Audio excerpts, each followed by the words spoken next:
Morning. Stopped you for your tinted windshield, tinted side windows. You have your license and insurance, please. Man, I just got rolled for that shit, man. I got caught on the night. Okay. Well, I need to see your license and your insurance, please, for your tinted windshield and your tinted side windows. So you finna write me, what, 2 citations? I need to see your license and your insurance. Y'all ain't giving nigga time to take the motherfucker off. Yeah, that's my insurance right there. You just did. No, I need man, that's my insurance right there. A physical or digital copy. I ain't got no motherfucking, I ain't got it. Okay, you're refusing to show your insurance? No, I ain't refusing. I have it. What the fuck you mean I'm refusing? I ain't refusing shit. See it. The last motorcycle cop, I told him I got it. I ain't show it to him. He didn't say it. He didn't say all that shit. Y'all niggas be on some bullshit, man. Here's your license. Hey, now, last officer didn't verify that my motherfucking CDL. Now, man. Right, if you could roll this window up to about right here, please. Man, fuck all that. You already undid it, man. You're refusing to do that? Now, man, goddamn, man. What? All right, right there. All right, you're at 4. You can't be below 25. And your insurance, please. Tired of you motherfuckers, man. You got some gas in that motherfucker, in that motorcycle? You got some gas in it? I need to see your license. Are you refusing to tell me you got some gas in it? Are you refusing to tell me you got some gas in that motherfucker? Huh? Bust ass nigga. Fuck he coming over here for? Lame ass nigga. Nigga, he got the job, nigga. Ain't nobody finna fuck with him. He ain't in harm, nigga. Nah, he's fine. Yeah, man, I'm just fucked up right now, nigga. I'm trying to go to work, nigga. Fuck. Okay, well, you look for your insurance. I'll be back in a minute. That's what the last officer said. The fuck? Nigga like you can't read my license plate, dumb ass nigga. They got my ass. Damn, these niggas just done pull me over again. Why the fuck I come this way, man? Come on, man. Right, the motherfuckers, hurry up. Let's go. I got shit to do. Let's go. Hurry up. Okay. You have a citation for your windshield tint and your side window tint. I'm not going to give you a ticket for not having proof of insurance. You can't. You ain't yes, I can. No, the fuck you can't. The law says you have to have physical or digital copy of your insurance, and you don't have that. I do have that. No, you have to show it to me. I can show you that, you never showed it to me. You ain't give me time, nigga. But the last I haven't given you time. the last that I was finding it, but just show it to me. Fuck you talking about? What you can't write? You got me fucked up. Nigga, I ain't riding around here fucked up. Okay, that expired June 10th. This ain't the one. Well, that's the one. Nah, my shit ain't expired, nigga. Okay, sir. You have 12 days to contact. All the information to the court is listed right here. Bet. Drive safely. You drive safely too. But being shorter. How tall are you? I'm only 5'5". Super slides 5'5" and gets plenty of ass. That's what I'm saying. I'm not going to use that as an excuse either. But so you're in sales? Yeah, I'm in sales. Are you in outside sales? In store. You know, like selling like actual phones. Okay. I'm also training to do for businesses and things like that. Okay, so you're an inside sale. You're 38. Yeah, just turned. What kind of shape are you in? I'm overweight. Working on it right now. Okay. You got 2 struggles already. You can't be short and fat. Yeah.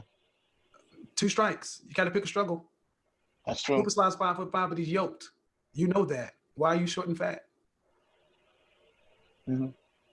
Why? You know women don't. I mean, why? For sure. What is this man angry about? Right now, nothing except your little snide comment, Super Stylist 75 trademark. What's the trademark for anyways, motherfucker? Who the fuck are you? Who the fuck are you? Trademark? You and all the kids at recess talk about your trademark? Special little boy with your trademark? You see what I mean? Like, I'm not there. I'm not cool. Like, I'm just not there. But I'm trying. I'm going to try to find love for Super Sly 75 trademark with the... Like, let's go to this motherfucker's channel. Like, who is this guy? Super Sly 75. Super Sly 75. Let's see here. Super Sly 75. I found you, dog. 39.9K subscribers. Wait. Hang on. Damn, dude, you be actually doing a lot of videos. That's interesting. What's the trademark for, though, bro? Come on now. Let's see here. Let's see if I agree with a lot of your takes here. I'll say this. You're putting in work. That's for sure. Definitely putting in that work. Good for you. Do you have shorts going too? Damn, you got shorts going too? All right, Super Sly. Oh, what's this one? Wait a minute. When you're bored and you watch too many Miami Vice, you're like loading a pistol or something like that? That's interesting. All right, man. All right. You got some cool cats. I dig it. Nice, man. And so that's like a black bomber, man, on your thing? Man, I'm a fan. I'm going from a hater to a fan now. Interesting. I'm going to give you a subscribe. There you go.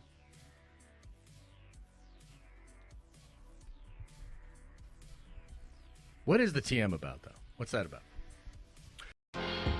Round one. Fight!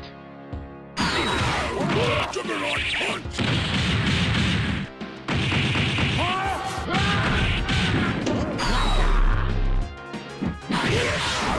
Juggernaut punch!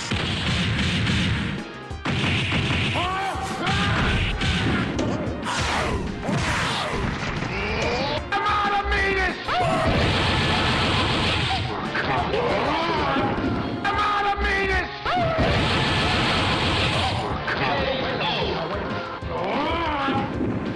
I'm out of meters! By the power of Grayskull!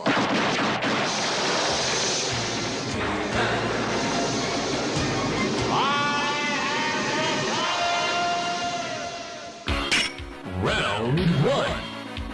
Fight!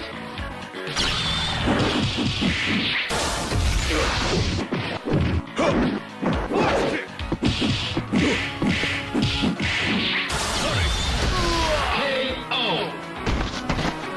Until next time, this is He-Man wishing you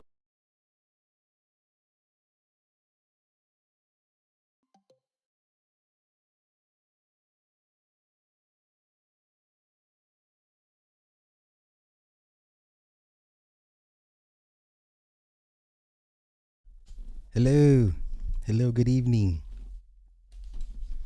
Give me a quick sound check, please. Good evening. I know I'm late. Don't hold it against me.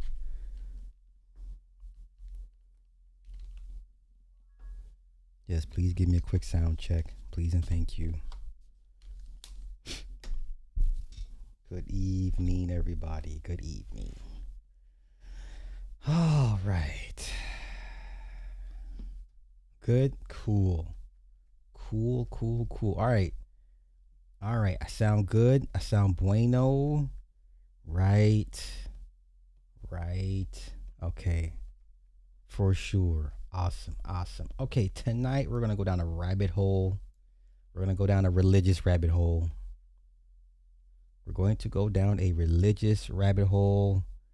Some things I've mentioned before. Other things not so much in passing, but I think we should have fun tonight. I'm not going to be on super long, but I want to go down this religious rabbit hole with y'all and talk the perfect possession, talk some demon possession. I'm here for it tonight.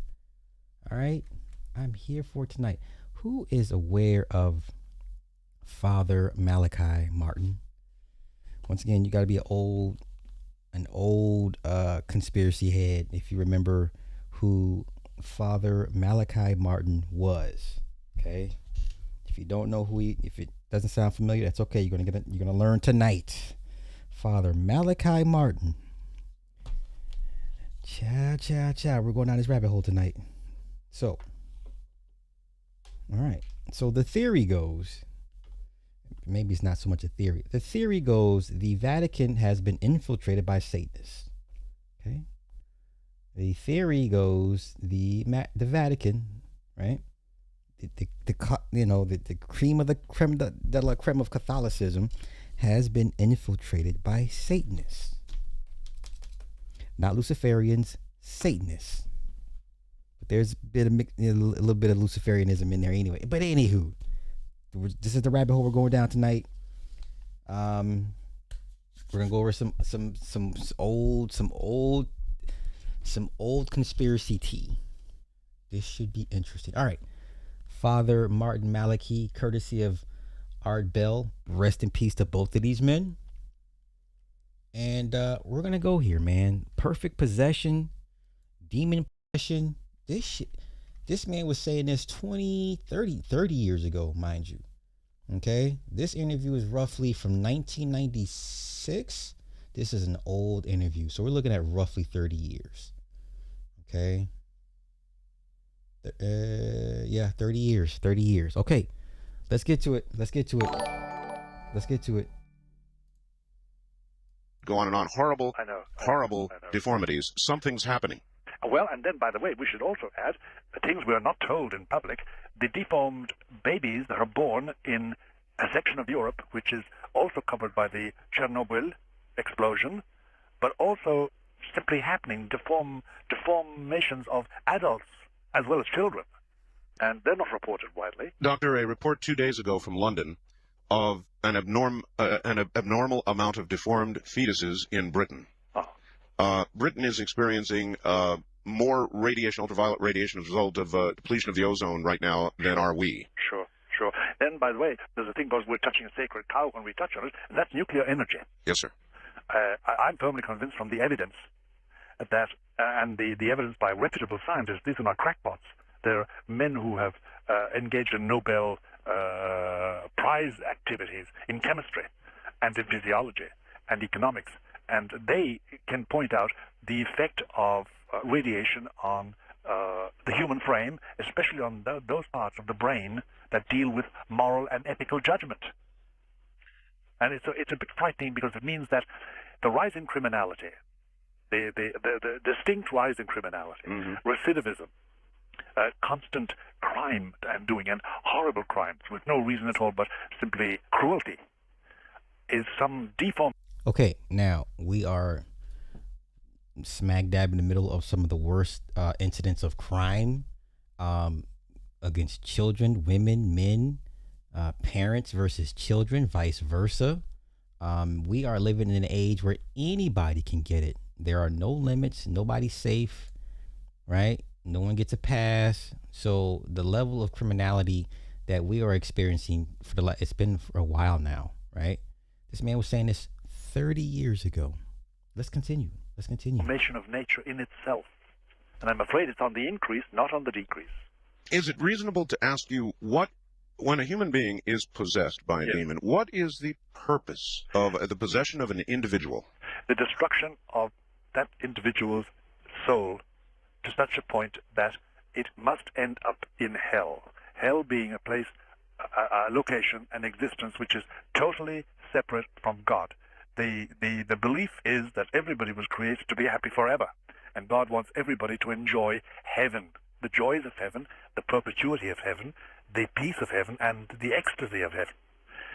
The demons, excluded from that and barred from it because of their rebellion, want to make sure that as many human beings as possible don't attain it. And that is done by possession. And possession is a funny thing. It's a funny operation. It never starts suddenly. You don't wake up in the morning and say, gee whiz, I'm possessed. You know, it doesn't happen like that. It's like any addiction. It's like anything that happens slowly. Okay, so briefly, Father Malachi Martin, all of these Pope movies, these exorcist movies that have been coming out the last decade or so are based off of him. The Exorcist is based off of him. The Pope's executioner based off of this man. Okay? This guy was one of the Vatican's go-to guys for exorcisms, right? He was a high-ranking officer in the Jesuits assigned to work for the Vatican, okay? This is what they paid this man to do, is go exorcise demons. Now, I'm not here to say which religion is better or more superior. I'm not here to even get you to think that, God is real if you're an atheist. That's not my intent. I'm just telling y'all what this man has gone through, his impact, and then the way he died is even crazier. But let's continue. It's bit by bit, I cede control of my will and my intellect to a demon. And one day, the possession is complete. Is this a fight, Doctor, between an individual's will and that of the demon? Well, usually, to be more accurate, it's a fight between the will of the exorcist and the will of the demon. Well, I guess I meant before you or somebody like yourself has met up with this possessed individual. Yes. As the process of takeover is underway, Yes. is it a fight between the persons? Yes. Yes. Yes, it is, between the person's will and the demon intending to possess.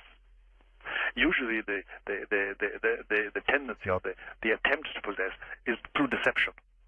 For instance, we have, in the northeast corner of America, since 1975, we've had a huge increase in the following type of possession. A young man, say 30-something, 40-something, a young woman, will come and say, look, when I was in college, when I was studying, when I took up a residence as a doctor, a lawyer, whatever it was, I made a pact with the devil. I needed money. I needed a position. And I asked him to help me, and he did, but he took over my will and my mind. Now I want to get rid of it. How do I get rid of it? Well, we have an increase in that phenomenon, which I never thought we had. Some of them don't even believe in God. Some of them are Jewish, some of them are Buddhist, some of them are Christian, some of them are Protestants or Catholics. There's no profile of the possessable person. So when I see these comments of people in people's channels and posts and stuff, why is everybody? I would never sell my soul. Yeah, okay. You probably already have and didn't and forgot the deal that you agreed to. You know, like it doesn't look a certain. Most people are expected to look a certain way, and that's not how this works. Y'all expecting to be at the crossroads like Robert Johnson and a lightning bolt, or somebody walks up and says, "Hey, I heard you wanna play a guitar pretty good. I can help you with that." That's not how this works. Okay. There are a lot of people that have made pacts with the devil for just what we would deem trinkets at this point. But nonetheless, let's continue. Once you have issued such an invitation, is there any way to go back? If it has been taken up, then Yes. your only recourse is exorcism, that we know of. There may be other recourses. We don't know of any recourse except that. Are there cases in which a possession is not obvious? Yes, there are. I would imagine there are many where the spirit has simply won and is in firm control. I would think that... Okay, now this is the probably the most important part I want to get into. It's called the perfect possession. And there's a lot of people that are under this and they're okay with it. A lot of, some of these people's kids had no choice or understood the arrangement and are okay with it. Okay, this goes to a lot of your celebs, a lot of your politicians, your athletes, your bankers, your doctors, every and any industry where there's an elite class. And there's a lot of people that are okay with it. Matter of fact, the first person that came to mind was Anderson Cooper, right? He had lost a brother as a toddler, and there was a picture of Anderson Cooper, very, very young. Man, I did a video on that shit years ago, and I hate that I scrubbed my channel the way that I did. Anderson Cooper, he was in a particular room. And then there's this piece hanging over the wall. This is it here, right? Yes, this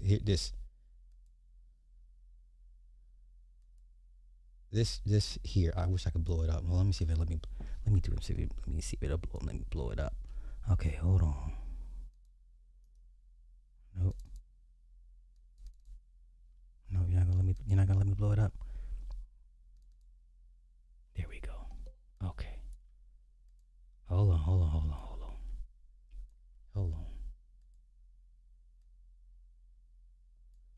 You see this shit over his bedroom? This was in his bedroom as a kid.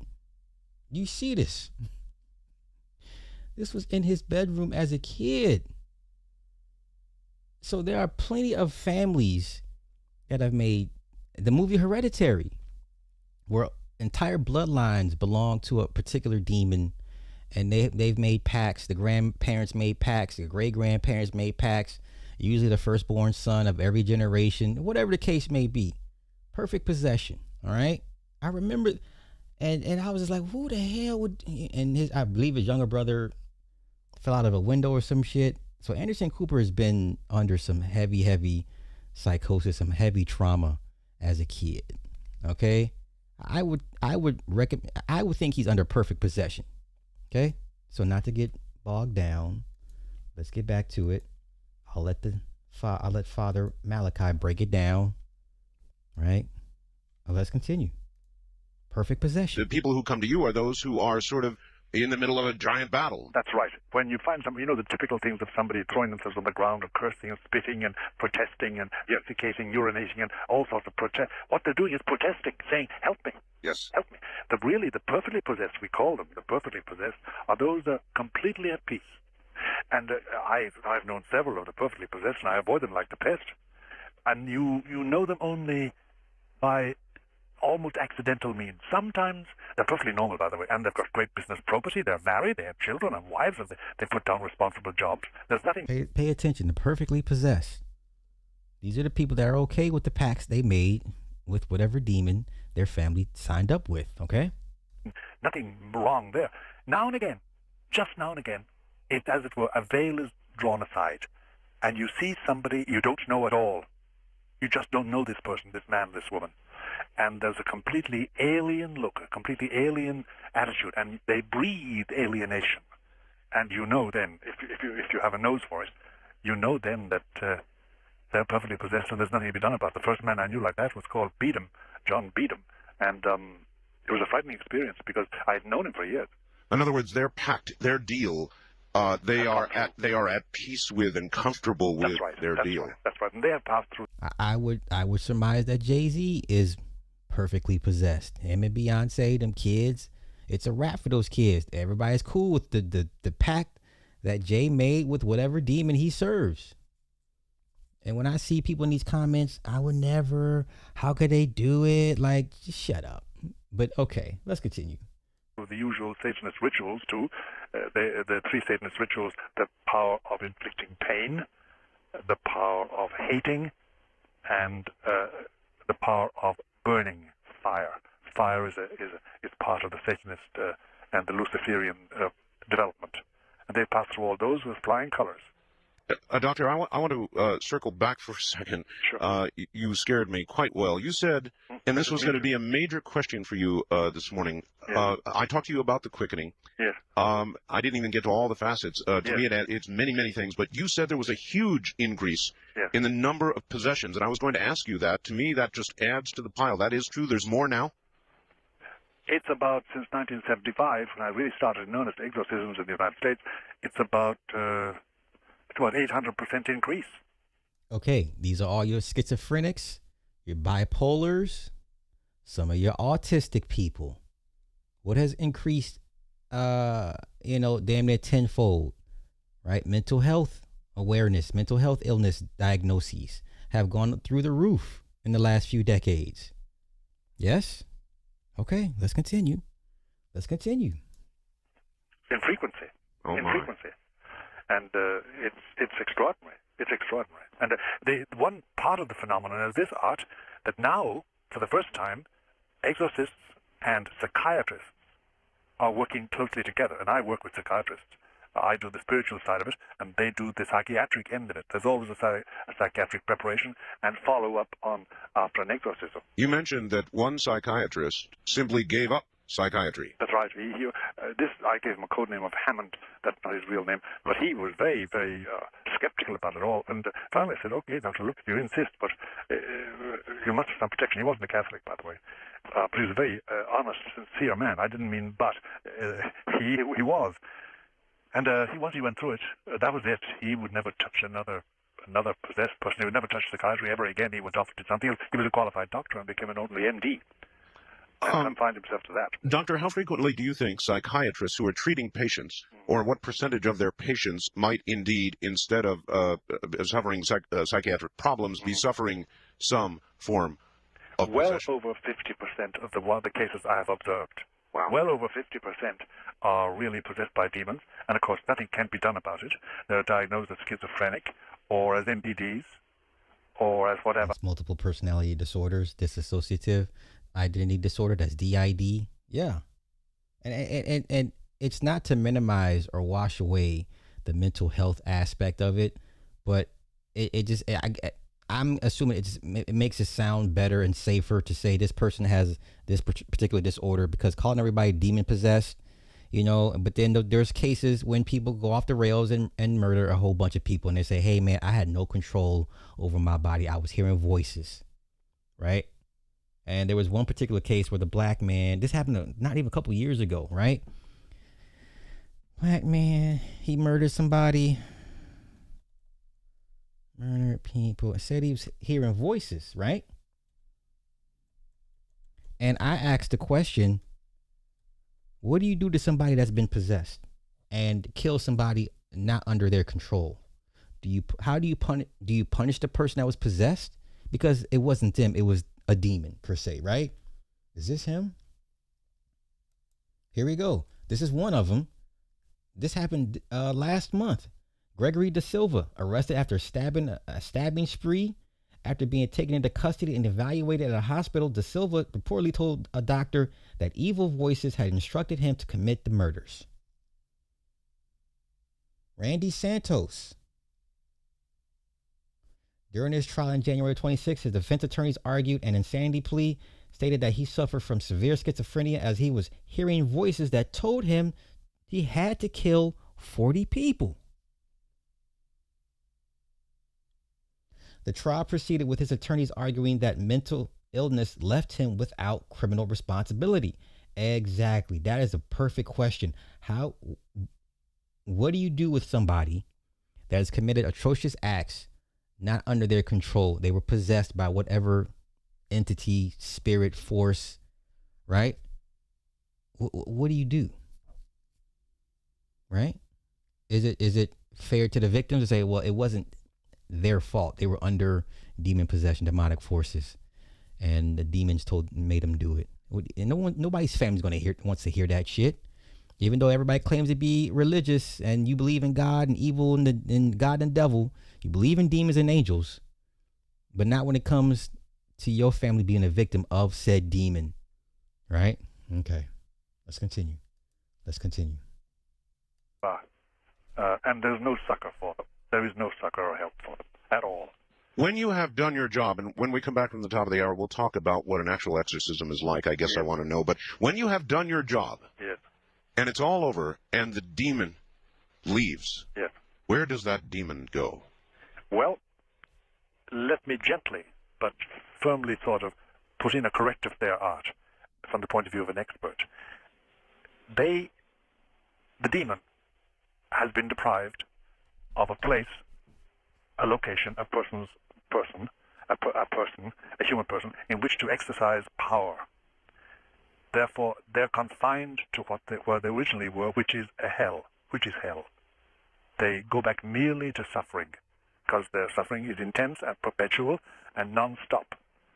They have had a chance of exercising power outside of their tortures, and indeed, the evil they inflict is a way of their getting their own back in some way or other, even though it doesn't relieve their pain. So they are punished for their failure. That's right. They're punished. And that's why in the Gospel, for instance, you have the evil spirit saying to Jesus, no. Man, listen, he breaks this shit down. He breaks this down to a science. Exercise power. Therefore, they're confined to where they originally were, which is hell. They go back merely to suffering, because their suffering is intense and perpetual and non-stop.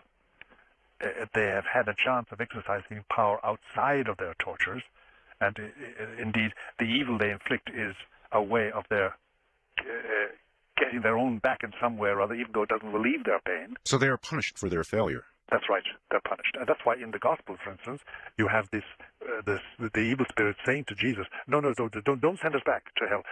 Send us into these pigs. Remember the swine of Gerasene? Yes. And they rushed over the precipice into the water and drowned themselves. They could possess something. There's a sort of relief, a temporary relief in not being condemned purely and simply to suffer in hell. And therefore they want something to inhabit.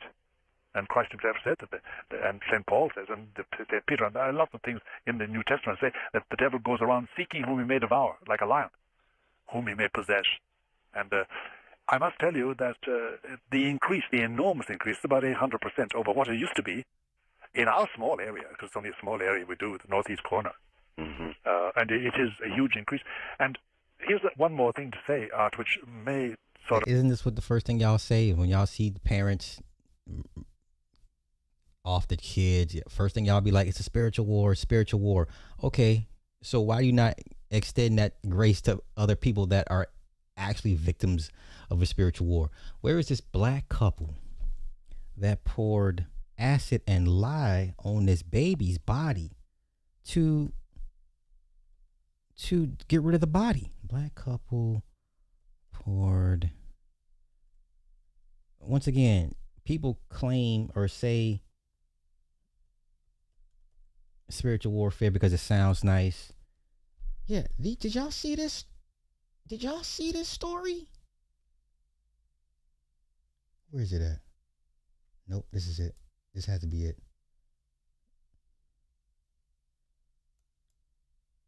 It was a black couple. A black couple did this to their own child. Right? Once again, when you run around here talking about spiritual warfare, okay, it sounds nice, but do you really believe in that?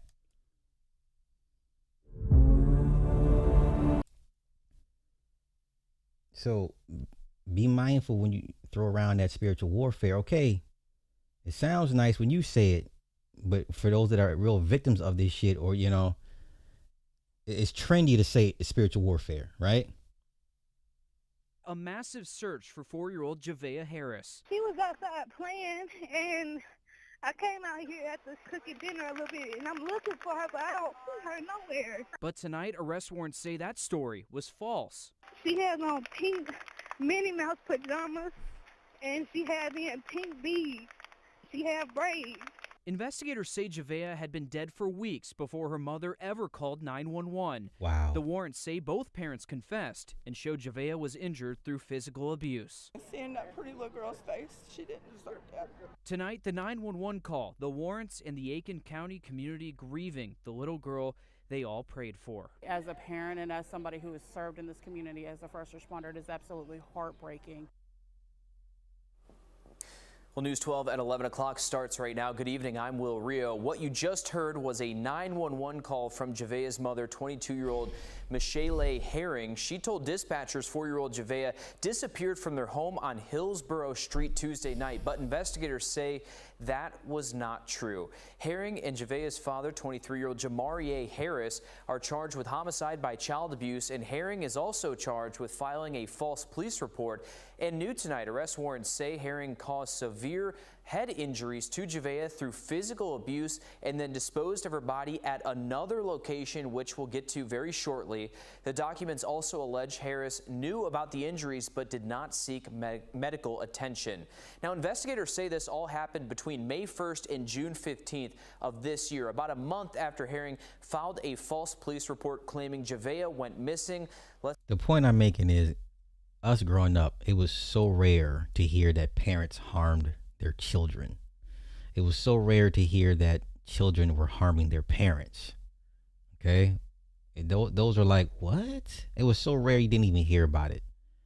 In the last year, how many stories have you heard or witnessed, read? The parents took out the child took out the parents, right? The boy that just shot his mama over a goddamn game controller. You understand? Now it's like it's no big deal. Now it's like, well, you know, now it's the new norm. Okay? So would you not label this spiritual warfare? Not because it sounds trendy, but this is literally what it is. You wouldn't categorize this as like total demon possession? Not to minimize the parents' doings, but this clearly is what this is. Who pours acid after you? So you beat your child to death, and you pour acid on the body to dissolve the body. But okay, I get it. Humans are wicked beings, but that's next level. But come on. Let's take another listen to that 911 call. Just to confirm, where was she in the house when you saw her last? No, she wasn't in the house, ma'am. She been playing outside today.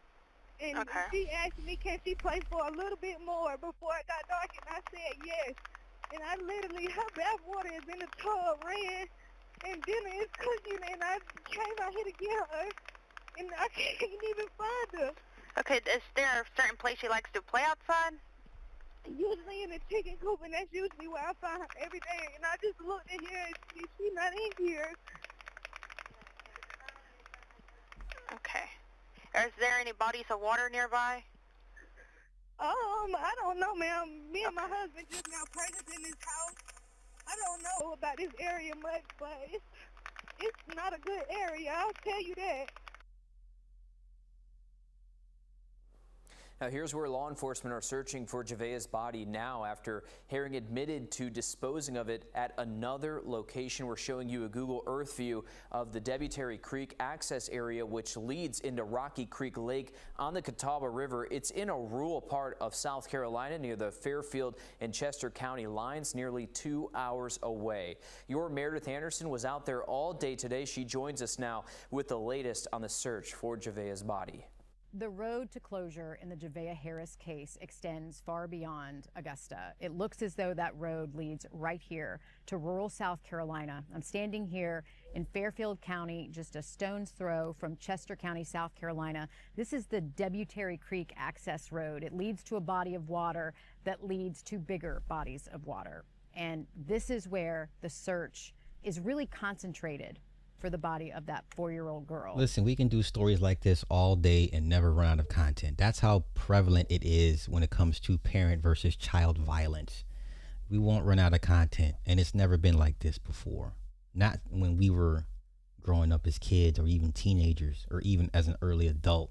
It was still rare to hear about a parent offing a kid, or, you know, the grown-ass kids offing the parents. Like, that was like, okay, every one blue moon, it was an inheritance over $200 million, and the kids colluded to, you know, every blue moon you got a Eric Melendez, the Melendez brothers. Like, that was every blue moon. But now in the last 5, 6, not even 3 years, every week there's a story of parents versus children, right? Let's continue. So very sad, because unlike the previous times we've been reporting last week when we were telling you about the search efforts, there was search for hope that she would be found alive. Instead, this is a much different type of search. It is the search for her body. It is the search for her remains. All day long, there have been law enforcement officers coming and going, one of them coming now. No one gets through this area unless they are law enforcement officers, unless they are connected to the investigation. It was that way Saturday. It was that way today. We have been around to different areas trying to get access to the water, not particularly where they're searching, but just to get an idea, a feel of this area, a feel of this terrain. We're not from here. We came up here to give you information and to monitor the situation in hopes of bringing you and her family closure and bringing her family some answers. There was access to some of the other waterways in this area, but we did not see anybody searching there. We also did not see any boats in the water. So really what that tells us is that this is a very concentrated search. And as we found out today, when the warrants were released, the parents have made confessions to law enforcement. So that does lead us to believe that this very intense search effort is here, and they're here for a reason. Otherwise, they wouldn't have just randomly picked an area. Not to mention. Okay, I'm just laying out the case. People talk about spiritual warfare, but it's like you just say because it's trendy, right? I had seen the press conference from the chief, and he was just like, I ain't never, in my 37 years, he ain't never seen, and I was just like, wow.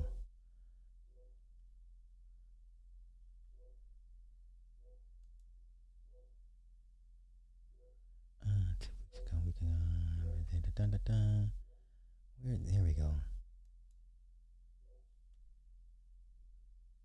This is one of the most difficult, deeply disturbing, and emotionally taxing investigations this office has ever worked. I am truly sickened to share what this investigation has uncovered. Our information reveals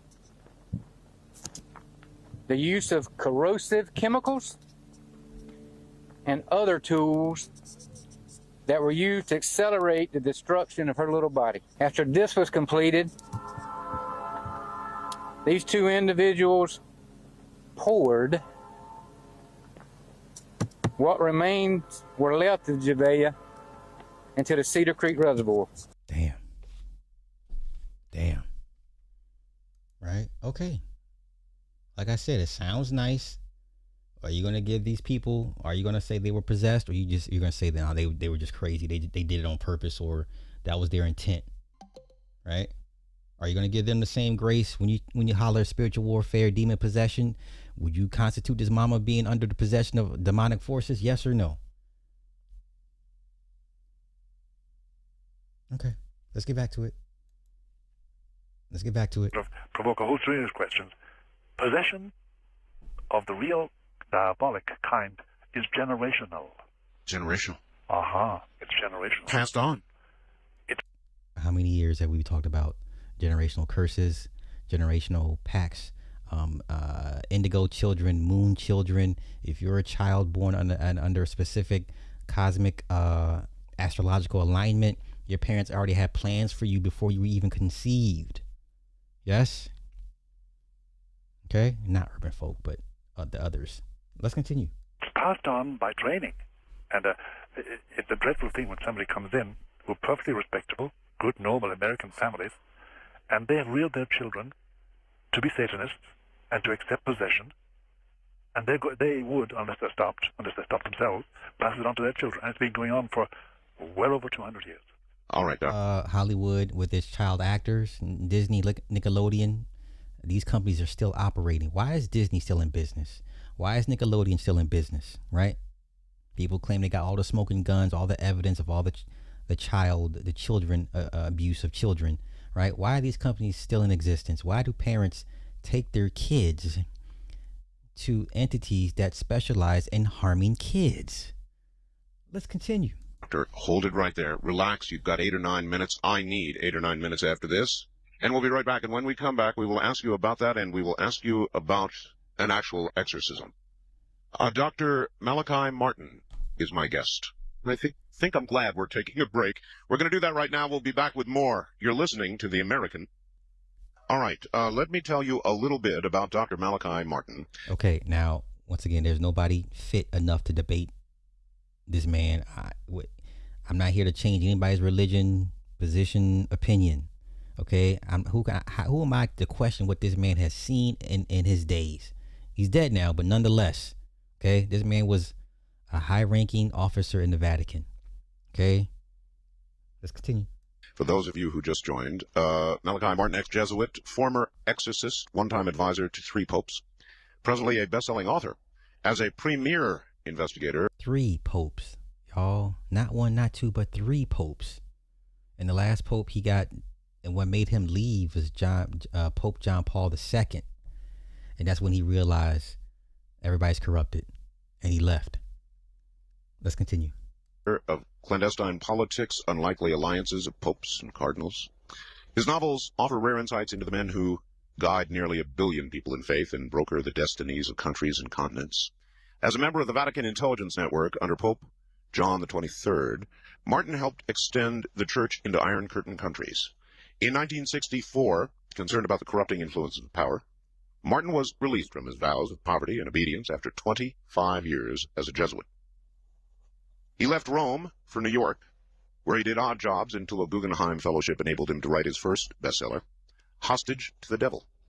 It was followed by the final conclave, Vatican, 3 popes and the cardinal, the keys of this blood, the Jesuits, and many, many more. He had one last book he was going to publish. The manuscript is missing after he died under very mysterious circumstances. We'll get into all that, but let's continue. Born, by the way, in Kerry, Ireland in 1921. He has done many, many exorcisms, and that is generally what we're talking about right now, and possession. I'm trying to understand possession. And we left off last hour talking about the fact that it apparently is generational, Doctor, generational possession. Yes. Yes, it's. Let me explain that. It's not that possession is passed on with semen, passed on with genes. No. It's that the same demon inhabits the members of the same family for generations. That is your Hereditary movie. King Payman. They made that mother's mother, that woman, the Toni Collette's character, her mother was part of a coven. They had a pact with King Payman, firstborn of each generation. And remember, King Payman was initially not happy being in the body of the little girl, the little disfigured girl. And then when he's driving the car and she sticks her head out and gets hit with the pole, then he becomes next in line because he needed a strong body. And that son was the one.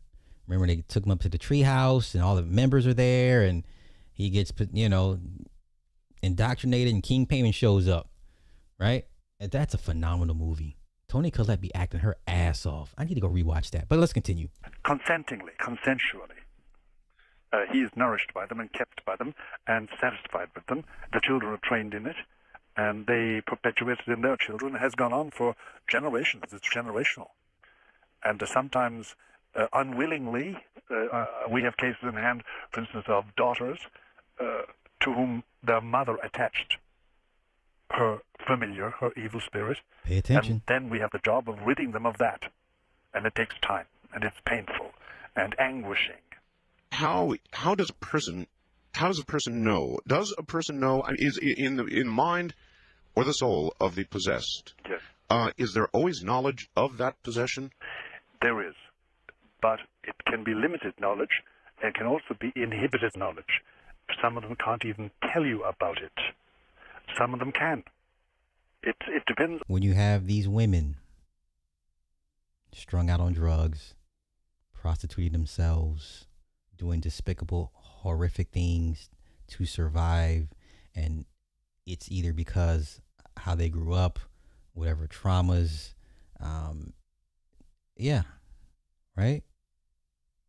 And then they had these kids with the man that pimped them out and blah, blah, blah.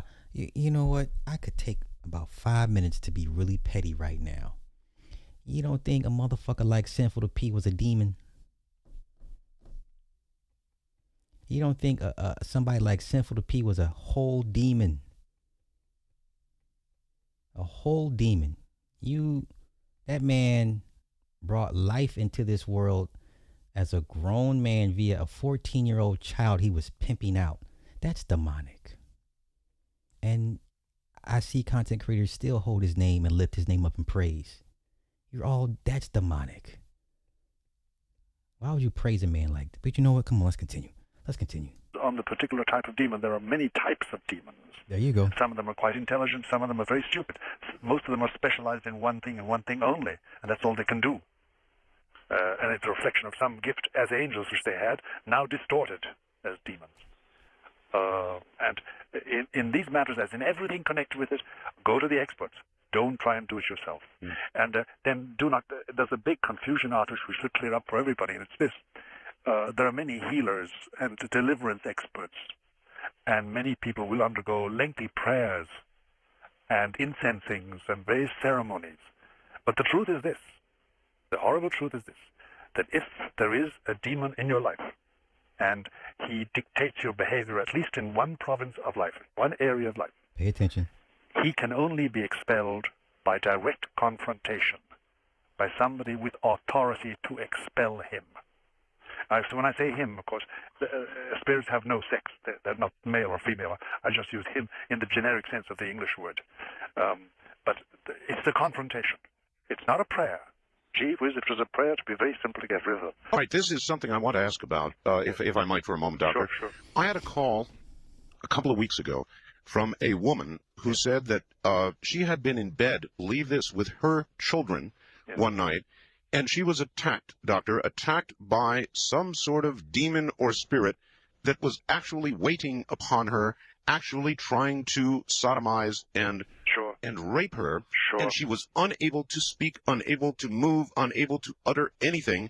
And in the middle of this attack, the phone rang, the answering machine came on, somebody's voice began speaking, and whatever it was, left. Now, okay, now I can speak to that as a victim of, I think my night terrors are once every few months. I haven't had one in a while. And from what my wife says, they have gotten worse. And I couldn't tell you the source of my attachment. I don't know where it comes from. All I can tell you is, as a little kid, I remember always this one recurring scene or moment that I always had. So in my parents' house, we had the laundry room, right? And when I got old enough to do laundry, I don't know, that particular space where I did laundry, it was so constricting, right? It felt really tight. And one side the washer dryer, and then the other side we had these shelving for our school books. We were little, clothes, we either, and I don't know what it did. So my reoccurring dream when I was a little kid, literally I would be on the ground in the laundry room and I can't move, and it's a pair of jeans. I know, don't laugh, but it's a pair of jeans. Literally a pair of jeans, no body in it. It's just a pair of jeans literally walking on top of me. Like I'm laying down and I can see it and it's walking towards me and I can't do nothing. I've had that same dream as a little kid. I could not tell you for the life of me where that shit came from. Who put it on me? Who released it and attached it to me? I can't tell you for the life of me. I had that dream from a kid to basically in my early 20s. And then it manifested into something else a little stronger. So like I said, and it depends on how much stress I'm under. If I'm under a lot of stress, I tend to have more night terrors than average. If I'm not under a lot of stress, once every 3 or 4 months. But as I've gotten older, the attacks have gotten worse. And then, and there's times I do remember. And then there's times I don't remember what happened. She's like, you know what you did last night? I'm like, oh shit, what happened? What did I do? I mean, it's a laughing joke to us now, but when I sit and think about it long enough, I'm like, I really need to go ahead and work on that. But, and there's times where I remember, like, I can remember, like, fight for my goddamn life. And I'm sitting here like, motherfucker, you heard me fight for my life. And then she'll, wake me up and I'll go right back to sleep. Literally she'll hear me, mumbling, trying to scream or talk or speak, and I can't get it out. But I know in this goddamn, nightmare, I'm yelling and fighting, what I'm saying? It's I'm fighting a goddamn dragon. And she'll gently like grab me or just, so that's it. Hey, I don't know. But let's continue. She said that the only way this thing would leave, and she'd been attacked many times, was if she audibleized some sort of something. And she said, I sat there and I prayed and I asked God to cast off whatever this was, and it would not go. And my question was, and I pondered after the call, it was a very serious, very scary call, and I pondered afterwards, if God hears our prayers, those cast silently forward, then why would God not hear a silent plea, a scream, as it were? Why must something like this be audibleized? And this is why people are atheists to a certain extent. I can understand why people don't believe in God, or God has favorites. So when I hear black people always talk about their God's favorite, I'm like, okay, that's a wicked thing to say, that a God has favorites. But then, if you're a parent with multiple children, guess what? You have favorites. So it's possible. But to serve an almighty God, as people claim it to be almighty, and you have people going through, night terrors and sleep paralysis for days on end, and all you're asking for is relief for one night's ounce of sleep. What kind of God is that? Like, why are you allowing me to be tortured, sir, ma'am? But let's continue. There are mysteries about this entire situation to which we have no answer. But there are laws. He has set up laws governing the existence of man and woman, and one of them is that audibilizing something does make a difference. And it can be as simple as this, that the attention that a demon requires of the possessed person, or the person they're going to violate, can be that possession can be distracted. Their will can be diverted, their mind can be diverted from being, as it were, hypnotized, being held by some audible voice message from another normal human being.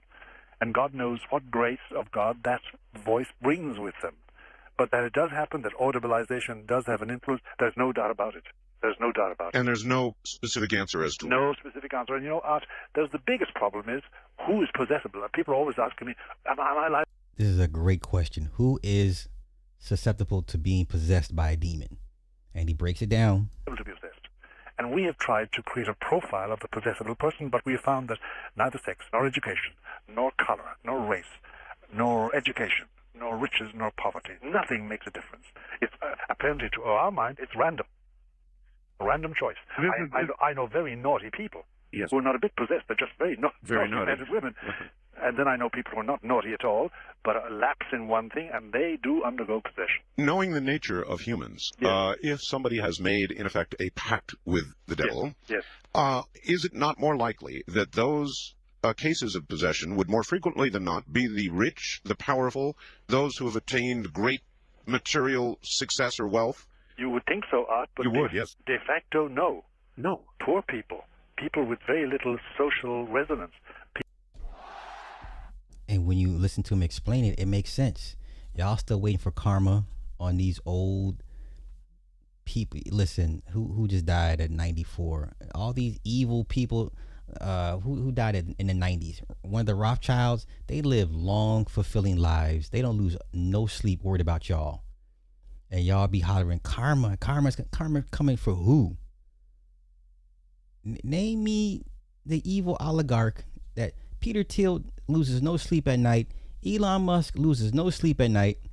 Bill Gates, Zuckerberg, who else? Trump, Biden, Obama, Putin, Zelensky, BB. They sleep good at night.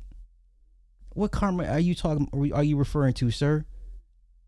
Miss that mortgage payment 2 times in a row and see what happens. Miss that car note 2 times in a row and see what happens. What the fuck you talking about, man? When years ago I kept saying there's no karma, at least not for them,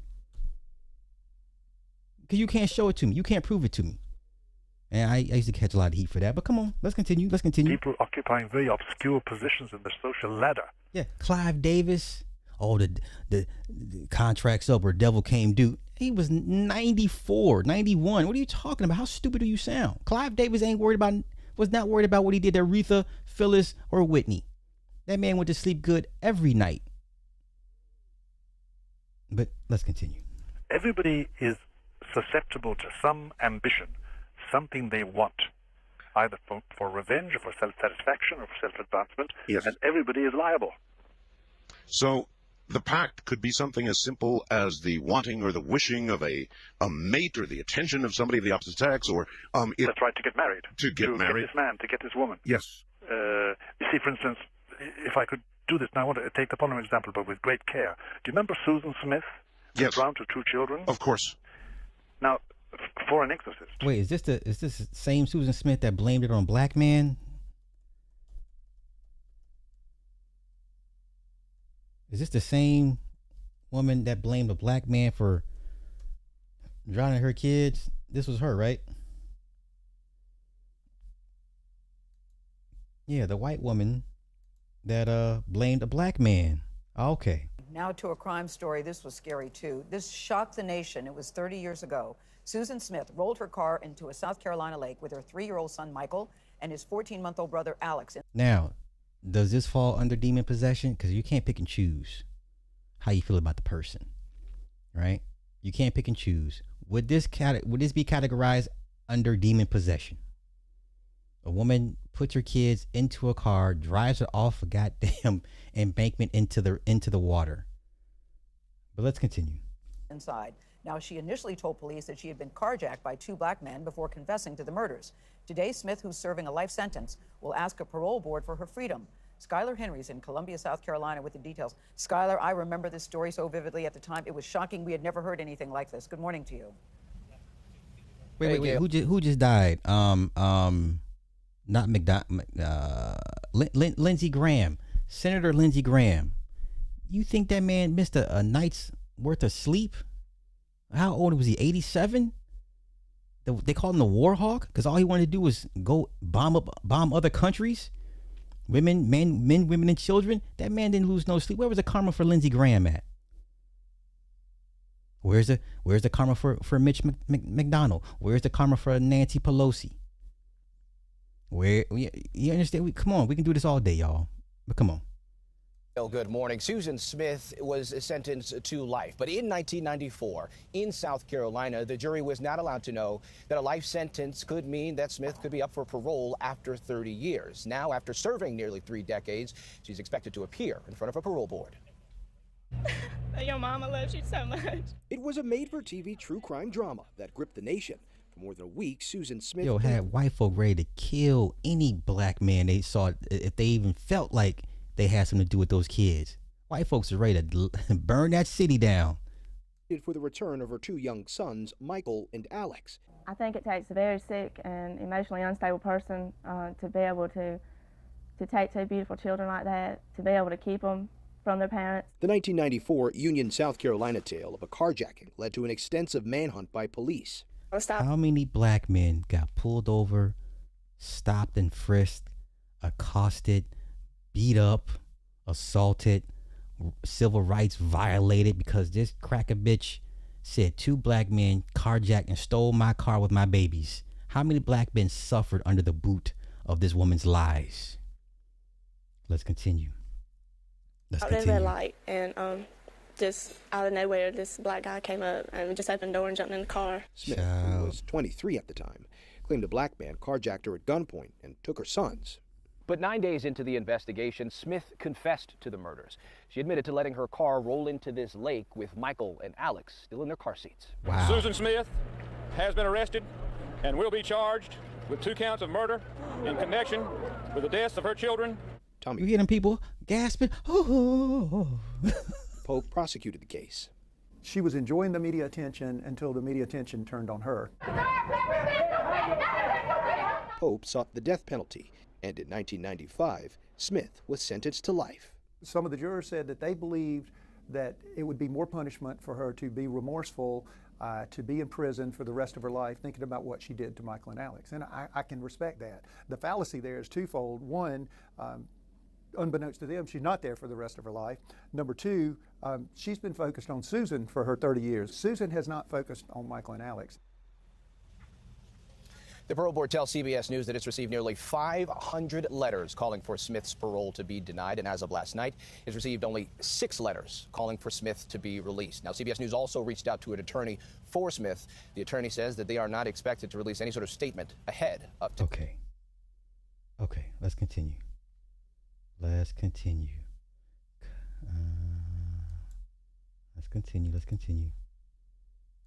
The pattern is very clear. The children were in her way. Yes. Of her ambition, whatever that ambition was. It concerned a young man.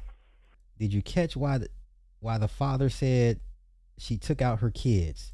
The kids were in her way of her ambition. He is liable. So the pact could be something as simple as the wanting or the wishing of a mate or the attention of somebody of the opposite sex, or that's right, to get married. To get married. Get this man, to get this woman. Yes. You see, for instance, if I could do this, now I want to take the following example, but with great care. Do you remember Susan Smith? Yes. Drowned her 2 children? Of course. Now, for an exorcist, the pattern is very clear. The children were in her way. Yes. Of her ambition, whatever that ambition was. It concerned a young man. Yes, it did. And an exorcist could say about that, it was obvious that they were used as obstacles, they were used by Satan to possess her will and make her commit the grievous sin of matricide. Because she was convicted of that anyway, so I'm not accusing her of anything that she's not convicted of. Right. But that would be read by an exorcist as a typical example of possession of the will of somebody to commit a very evil act just for the sake of doing evil, because that's the whole point of the demon, to do evil for the sake of evil. Should somebody like you have consulted with Susan Smith? Well, if I was asked to, generally we people, we're very chary about intervening at all, and there's enough work on our plate to keep it going. But yes, Can somebody, doctor, of any faith be possessed? Yes, of any faith. Doesn't matter. Of no faith at all. Would a Catholic priest perform an exorcism on a non-Catholic? Yes, he would, and we do. We do. Okay, Susan Smith, that incident took place in 1994. 1994. Okay? 1994. That would make this interview in particular 32 years old. Okay? So 30 years ago, this man was already, hey, we're under spiritual attack. It's spiritual warfare. Once again, people say it because it's trendy. When you're asked to actually apply it, then people kind of get cold feet. Like, well, was it really, was you really under possession? Like, okay, which one is it? You believe in spiritual warfare, or you don't. Okay, let's continue. You believe that alcohol, drugs, and sex are gateways to possession. So are you just saying it because it sounds trendy, or you actually believe it? Because that means you're going to have to give people grace when they go off the rails. Okay? That means you would have to stop persecuting women for being prostitutes. That means you have to stop persecuting men forever how they did for being an alcoholic, because that's how the only way they can deal with their vice or their issues. You understand? That means you're going to start giving people grace if you believe in this spiritual warfare. Okay, let's continue. Now, it's much more difficult because you can't call on their faith. Except faith, they generally emerge from an exorcism, a successful exorcism, with tremendous faith in God. Not necessarily Catholic faith, but faith in God. Speaking for the layman, there are many people walking around listening right now who are no doubt scared to death because at one time or another in their life, they have probably in a moment of despair or a moment of need said, I'd make a pact with the devil if I could just have so-and-so. And they're probably thinking at this moment, there's a pretty good chance they may be possessed. You can't be possessed without knowing it. And you can't be possessed against your will. You may wish all day and all night for the devil to come and sign a pact with you, as it were, a Faustian principle, like Mephistopheles in the play of Goethe. But it can't happen without your knowing it and without you willing it fully. Finally, everything is based on consent. Exactly. This is why you have the option to download these apps, right? And it says, hey, these are the terms and conditions. Do you accept? They have to get your consent. Yes? Okay. All the evil things that the oligarchs and the companies do to you, consent, right? Yes. They just don't show up and say, we're here. No. Do you agree to these terms and conditions? Are you under duress? Okay, let's continue. Fully, bit by bit by bit, so that you needn't be afraid that you're possessed and you don't know it. No, that doesn't happen. Well, are there not, though, no doubt, many people who have achieved success or achieved that goal for which they made that dark wish, that moment, and they certainly must wonder. No, they know. They know. They know. They know. They know full well. And that's the darkest secret of their life. The dark, indeed. That sets them apart from wife or husband or lover or mistress or brother or sister. And you say you have seen these people. You know these people when you see them. Oh, yes, you do. You meet them in the street. You meet them in cocktail parties. You meet them at dinner parties. You meet them at meetings and conventions. And because I must tell you that I get out of their way. I have enough of it. I don't want to confront them. I don't want to have anything to do with them, unless I have to professionally.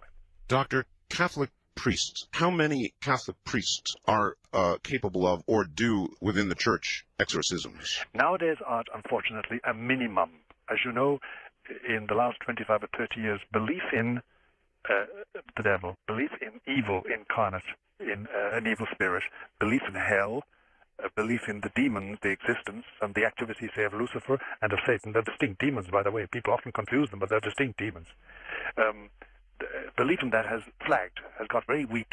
And the result is that when we started doing a lot of exorcisms here in the northeast corner of America in the 1970s, we finally had to go to Rome and ask permission, because the local bishops, some of them didn't believe. So we went to Rome and said, look, these people, we need authority, because, by the way, nobody can do an exorcism without being given authority. And it must be a bishop gives authority. So we had to go and get special permission from Rome to do it, because we couldn't get it here. Now, some bishops do believe, some bishops don't believe, some priests do believe, some priests don't believe. Most of them want to have nothing to do with it. They know little and they want to know less. Well, damn, why are you in the faith to begin with then? That's part of the job. That's like being a cop and you trying to avoid a possible shootout. Well, that's part of the job, right? The Uvalde cops and down in Uvalde, Texas, that pretty much ran from the gunman. Well, sirs, that's y'all's part of y'all's duty is to go in and under gunfire sometimes. Okay, let's continue. Really, and some bishops, some cardinals we know, say, look, don't bother me. You have all the authority you want, but don't tell me a thing about it. I don't want to have anything to do with it. Possibly the source of the hear no evil, see no evil. That's part of it. That's part of it. Because if you have to take into account that so-and-so, this political leader, this particular borough leader, this particular CEO is possessed, it does complicate life, Arthur. It does complicate life. If a big surgeon, a big psychiatrist is by way of demonically possessed, it makes a huge difference. Can a person of faith be possessed? Can any person of faith be possessed? Can a person of great faith be possessed? No. Without the renouncing. The time comes when you're asked to make a change. You can't be possessed against your will, and if your will is strong in your faith, you can't be possessed. You can be obsessed, you can be bothered, you can be harassed, and harassed terribly. And the major portion of cases that occupy my daily dealing with this are cases of obsession and harassment, and it's terribly distressing. What about the demographics of possession?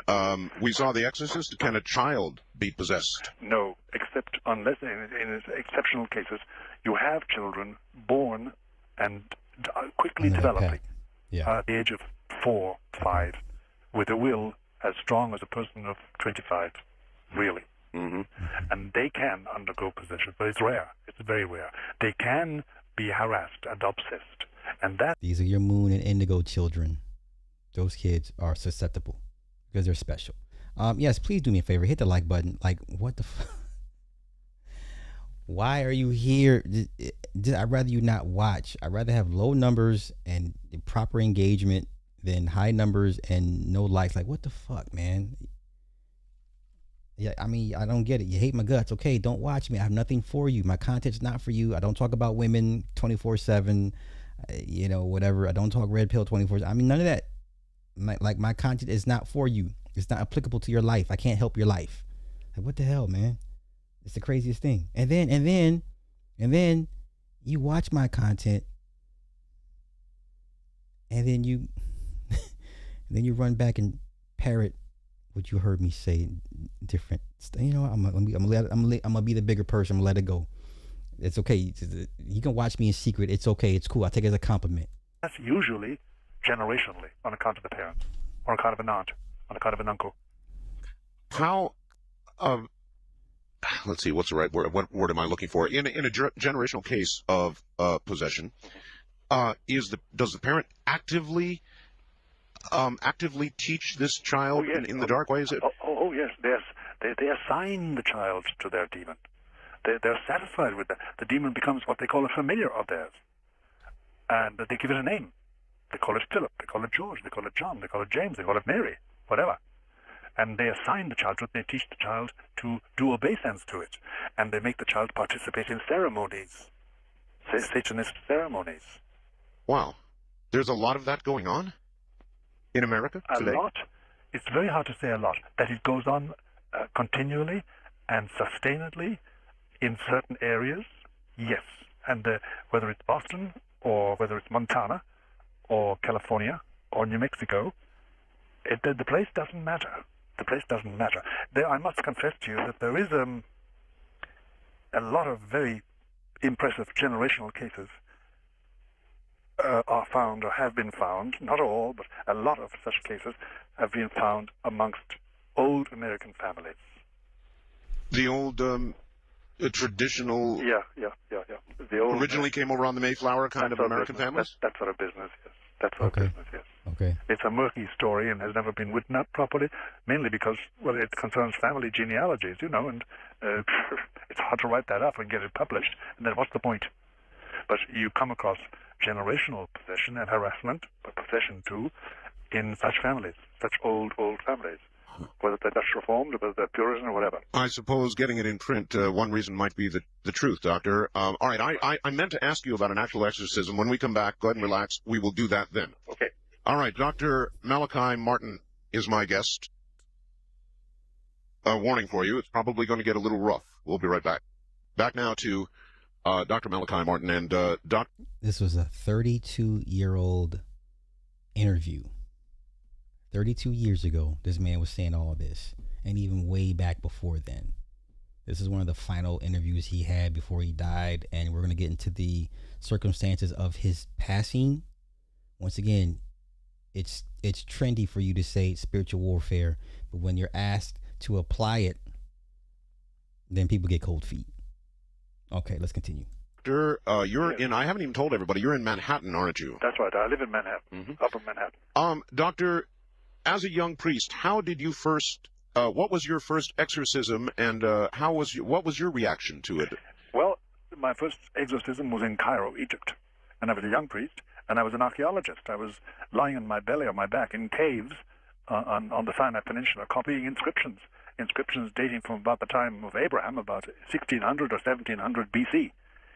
That's about, 3,000 years ago, more than 3,000 years ago. Yes. And an exorcism was going on, and I didn't know it when I came back down by plane and checked into Cairo, because I came down every couple of weeks to get a bath and to eat properly, because we lived on goat's cheese and black coffee when we were up digging.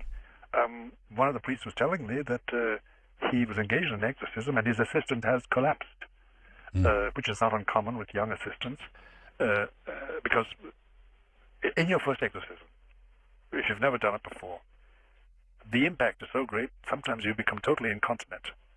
It scares you. To the point where you can't move and can't speak and can't help. And everything, all the portals are loosened. You have diarrhea, you vomit, because it's so repellent. It's so shocking.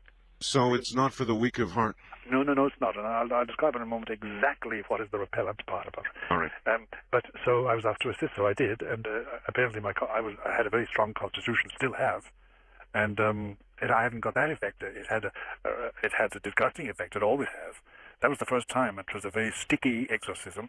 In general, if you want to understand what an exorcism is like, and what's really the essence, the difficulty, the horror of it is this.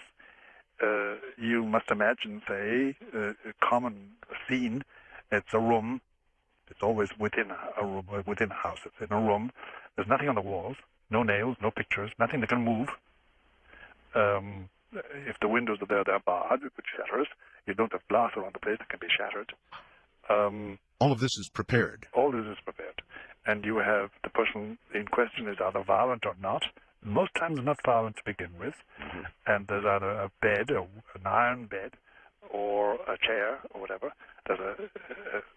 You have no table, but you have an exorcist with an assistant, and he has an assistant there. The assistant is a priest, and then he has several other people, usually men, dressed in clothes that can take a lot of hardware. And they carry everything in their hands. They have to have a candle, and they have to have holy water, and they have to have the priest's prayer book, etc. Now, here's the point. I said before that people undergo a psychiatric examination, undergo a medical examination, and finally people say, okay, let's try exorcism. And I said that within the first 20 minutes, you know if it's a real case of possession, and then you're into it, and you can't withdraw. You can't simply say, okay, boys, let's break up and see each other next Monday. You can't do that. Once you started, you've got to finish it. Or else what? Why? Or else you are pursued by that demon.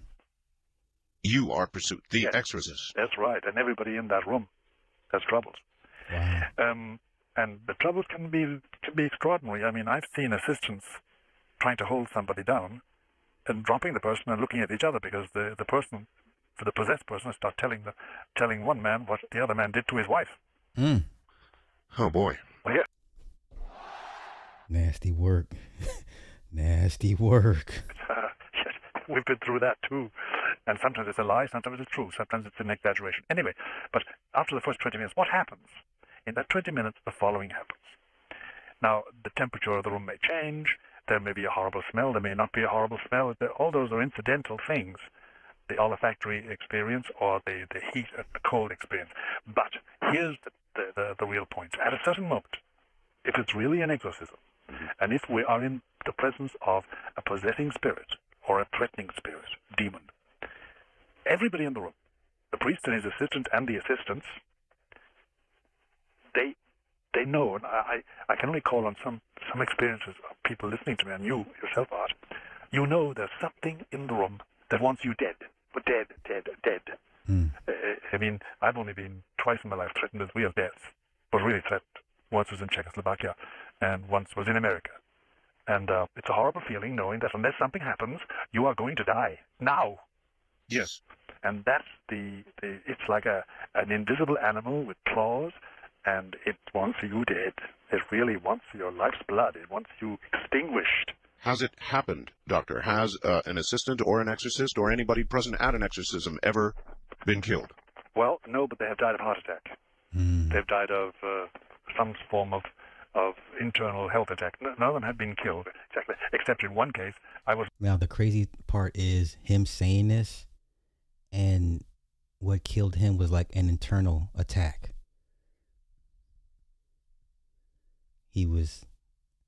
The last words he said to the medic, he said he was pushed down a flight of stairs out of his wheelchair.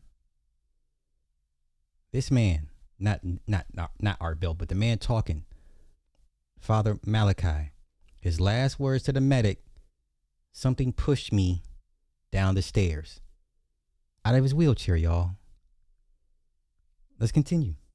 We'll cover his death and all that stuff, and the missing manuscript and his fallout with John Pope II and why he left the Vatican. We're going to get to all this shit. We're here. There was a case in America where the person was flung out a window and defenestrated and killed 8 stories down. Well, out a window or a heart attack, it's dead. It's dead.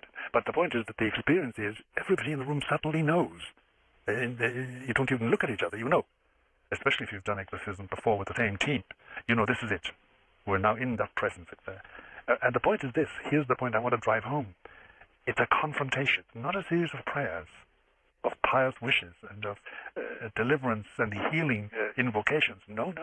This is a confrontation between the exorcist's will and the possessing demon or the harassing demon. And thereby, then, there comes the conversation. Because the exorcist has to find out the name. Got to get him to say his name for you to cast him out. Yeah, everybody pretty much knows that. You got to get the demon to say his name for you to cast him out. If you can't do that, it's gonna be a long day. Let's continue. Demon calls himself. We want to speak about himself. It's not himself or herself, as we all know. But anyway, what their name is, and the name is usually a reflection of their function. What their function is as an evil spirit, and you have to get them to admit that. There are certain rules. You never answer a question put to you by the possessed person. You always fling a question back at them. How do you know when you are speaking with that demon? It is impossible not to know it once the person starts talking. It is impossible not to know. You know. Everybody in the room knows. And it's not a change of voice. Sometimes the voice is a big change in the voice. Sometimes it's a small change. But there's something, the manifestation of the spirit, when it's cornered by an authorized exorcist, is palpably clear, like the nose in your face. Everybody knows. And there's no deception about it, and it has this bone-chilling effect. So it's like a war. It's a war. Once it begins. It's a real confrontation. And this is where people make a mistake about treating with evil spirits. If they think or suspect or know that they're being bothered, they attempt to take it on themselves, and you can't do it. You have no authority. Well, I was going to say, this is one of those don't try it at home things. In other words, that's right. You don't sit by a bed and attempt yourself, not knowing what you're doing, to say a nice little prayer that this spirit will leave the body. You can do that if you want to, and it's okay to do it, and it does relieve the pressure and the tension, blah, blah, blah, blah, blah. But it does not. It does not dispossess a possessing spirit. It does not. For that, you need authority. And this is the difficulty that Buddhists and Jews and non-Catholics sometimes come to us and say, we've been trying exorcism and it doesn't work. Okay, now this is the problem I think most people will have when it comes to battling demons. The question I always get asked, or I've always heard being asked, well, why is it Catholics? Why is it Catholicism? Why is that the only religion that really works on demons? Right now, I've gone down Japanese rabbit holes with their spirituality. Oh my God, the Arabs, the shit that they got, the jinn, how they deal with the jinn, that's terrifying. Some of these stories out of Persia, terrifying. But outside of those two, majority of other faiths have to come to the Catholics for help. Why that is, I don't know. Listen, whether you believe it or not, there is something about the name Jesus that bothers a lot of spirits. Okay, there's something about the name of Jesus that really triggers spirits. I don't want to get into, who Jesus was, but I'm just saying. They'll tell you that name really bothers, it bothers regular folk when you start talking about Jesus, right? It makes people uncomfortable instantly. All right, but let's continue. And one would laugh if it weren't so pathetic at times, because they must have it's only the authority of Christ can get rid of the spirit, and that's what takes place. And then that can be long or short. It can be a long game of cat and mouse, trying to trap the demon, trying to get it to concede, and then it lapses into complete silence or violence. Doctor, we hear of successes at the end. The story usually ends well. Are there failures? Are there times There are failures where it's total failure. And that is calamitous, because then that means the person goes ahead possessed. It means that the exorcist has sacrificed something for nothing. Because let me explain something to you, Art, which is very hard to explain, but there are parallels, analogies in life that helps. When you do exorcism, you give something which you can't get back. It's like, for instance, any parent who is reared children will tell you, "Oh, I gave them so much love." Yeah. They're not talking about money or food, but they're thinking about what they gave of themselves. You give of yourself in love and affection and devotion and planning, etc., etc. And you can't get it back, and no parent wants it back, really.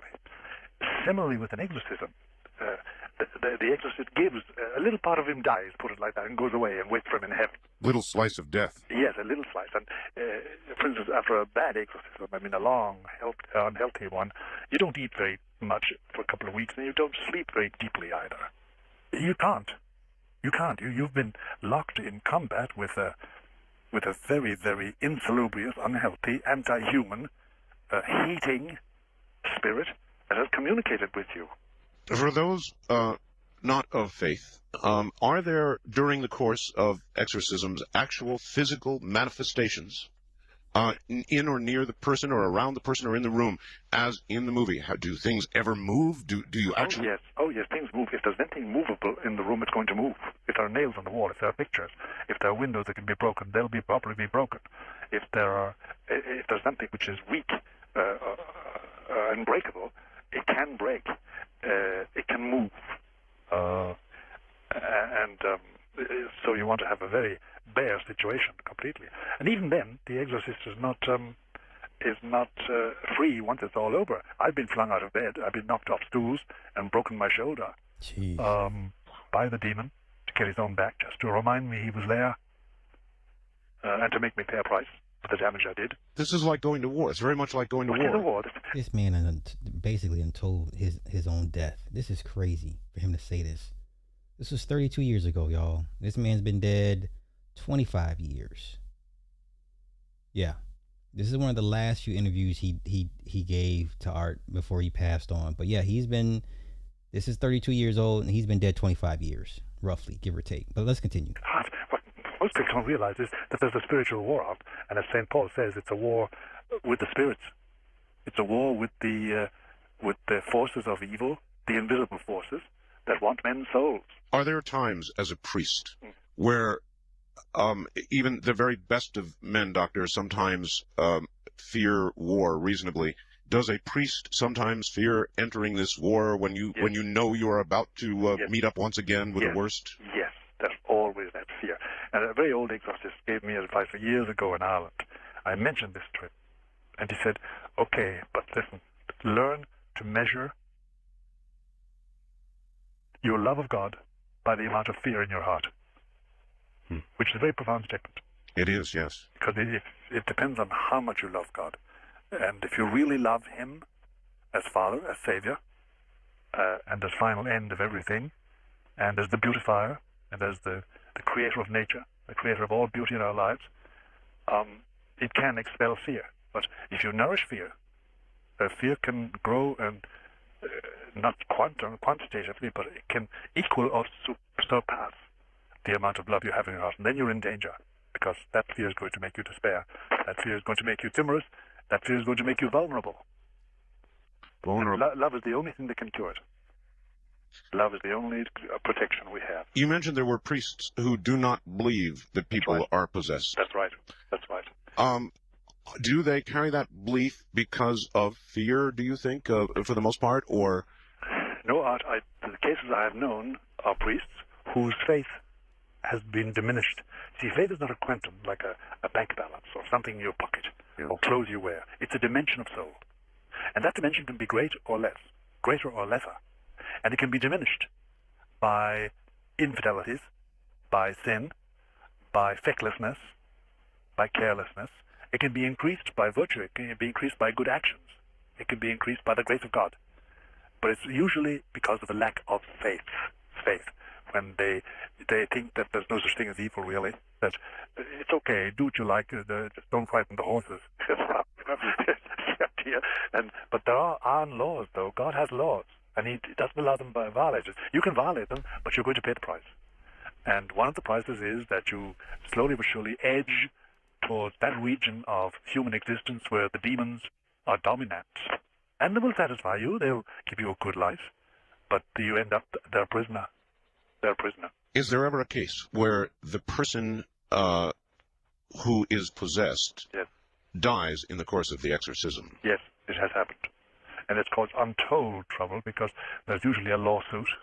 Yeah. There's been a couple priests that have actually gotten locked up. There's a couple famous cases of, I think it was a young lady. People dying. Yeah, they don't walk away scot-free. Like there's somebody's going to prison. Yeah, this one here. I think this is one of the bigger stories, right? The deceased 9-year-old was taken by her mother to an exorcist to expel a demon from her body. The exorcist caned the child for 2 days while giving water to drink. On the second day, the child lost consciousness and was pronounced dead on admission. On direct questioning, it was revealed that the child had been made to consume some medicinal syrups forcibly by the mother and the exorcist. The autopsy revealed multiple abrasions, tram-line contusions, and burns on the body. There was mottling and consolidation in the lungs. Blood-stained secretions were found in the trachea, bronchi, and stomach. Musculoskeletal dissection revealed subcutaneous hemorrhages and muscular contusions over the buttocks and limbs. Okay. Where's the other one? Let me see. Once again, it happens more often than people realize. The child's uncle and grandfather faced the judge today, accused of felony child endangerment that resulted in death. Court documents list her name as Arely Doe. The girl's mom, Claudia Hernandez, has already been in jail since early this year, charged with the same crime. The cause of death findings in the recent coroner's report just led detectives to her brother and father, both named Rene Hernandez, and the allegations are horrifying. This case is heartbreaking. As we've reported, the family belongs to an offshoot church that rents a room in the 2nd Street home in San Jose. Court documents show the family believes Arely Doe was possessed by demons because she would wake up in the middle of the night screaming and crying.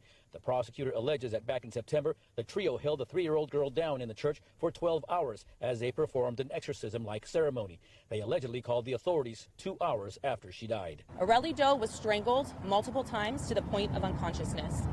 Arely Doe had fingers shoved down her throat to the point where she had multiple injuries to her mouth and to her tongue. The attorney for the younger Renee says people shouldn't jump to conclusions about the family just because they were arrested. I haven't received any discovery yet, and there's no reason to rush to judgment on a case like this. The girl's mother, Claudia Hernandez, posted this 43-minute video on YouTube where she talks about her daughter's death. I can sit here and be negative about the thing like, oh, like I wish I could go back and this and that. But it's like, there is no point of me doing that, because I cannot change what is, it is what it is. Police arrested her just days after this post. These 3 individuals are going to be held accountable for the death of a 3-year-old child. In another bizarre twist, this is the same small church where baby Brandon's family and his suspected kidnappers are also members. We spoke to the church landlord on the phone today. Porque yo no sabía que los habían arrestado.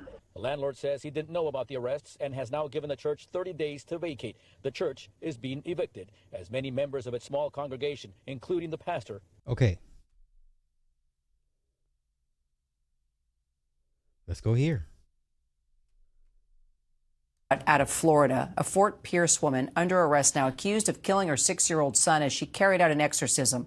Police say that they discovered the boy's body in the family home after the school reported him absent for 2 weeks. The mom telling investigators she was told by God to get the demons out of her son's body. Now, does this fall under demonic possession? Yes or no? You can't pick and choose, y'all, but come on. Told them she was waiting for the boy to come back to life. She's now facing multiple charges, including second-degree murder. Okay, so there are, let me find stories where the actual priests are arrested. Priest. Arrested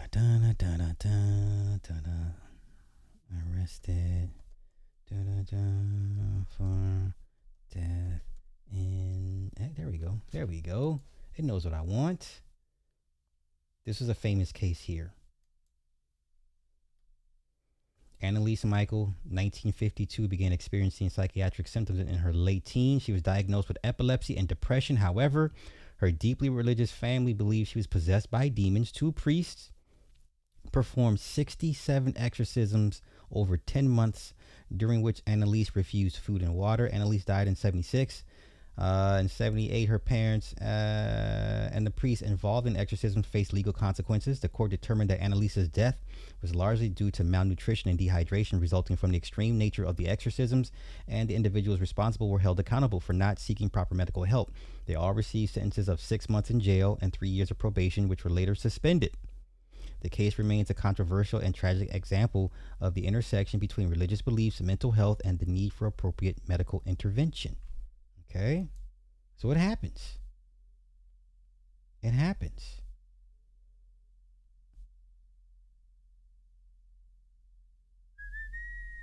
The Exorcism of Emily Rose. That was based on a true story, right? Remember, this was based on a true story.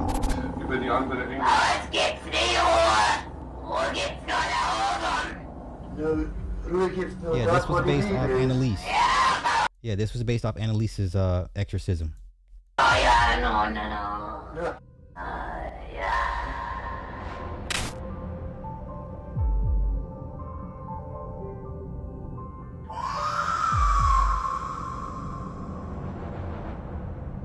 Demony zaczęły mówić. Kim jesteście?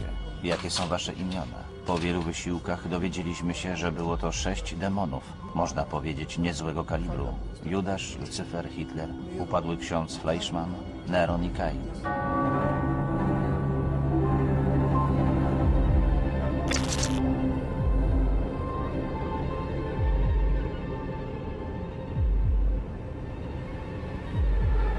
Ich habe mir immer gedacht, ja, also, ja, ich will auch für die anderen leiden, damit die nicht in die Hölle kommen und so.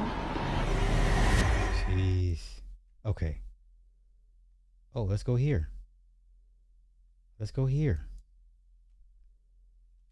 Now to Texas, where a man was executed for killing his girlfriend's 13-month-old daughter during an alleged exorcism. Prosecutors say the toddler was subjected to unspeakable violence over the course of 30 hours.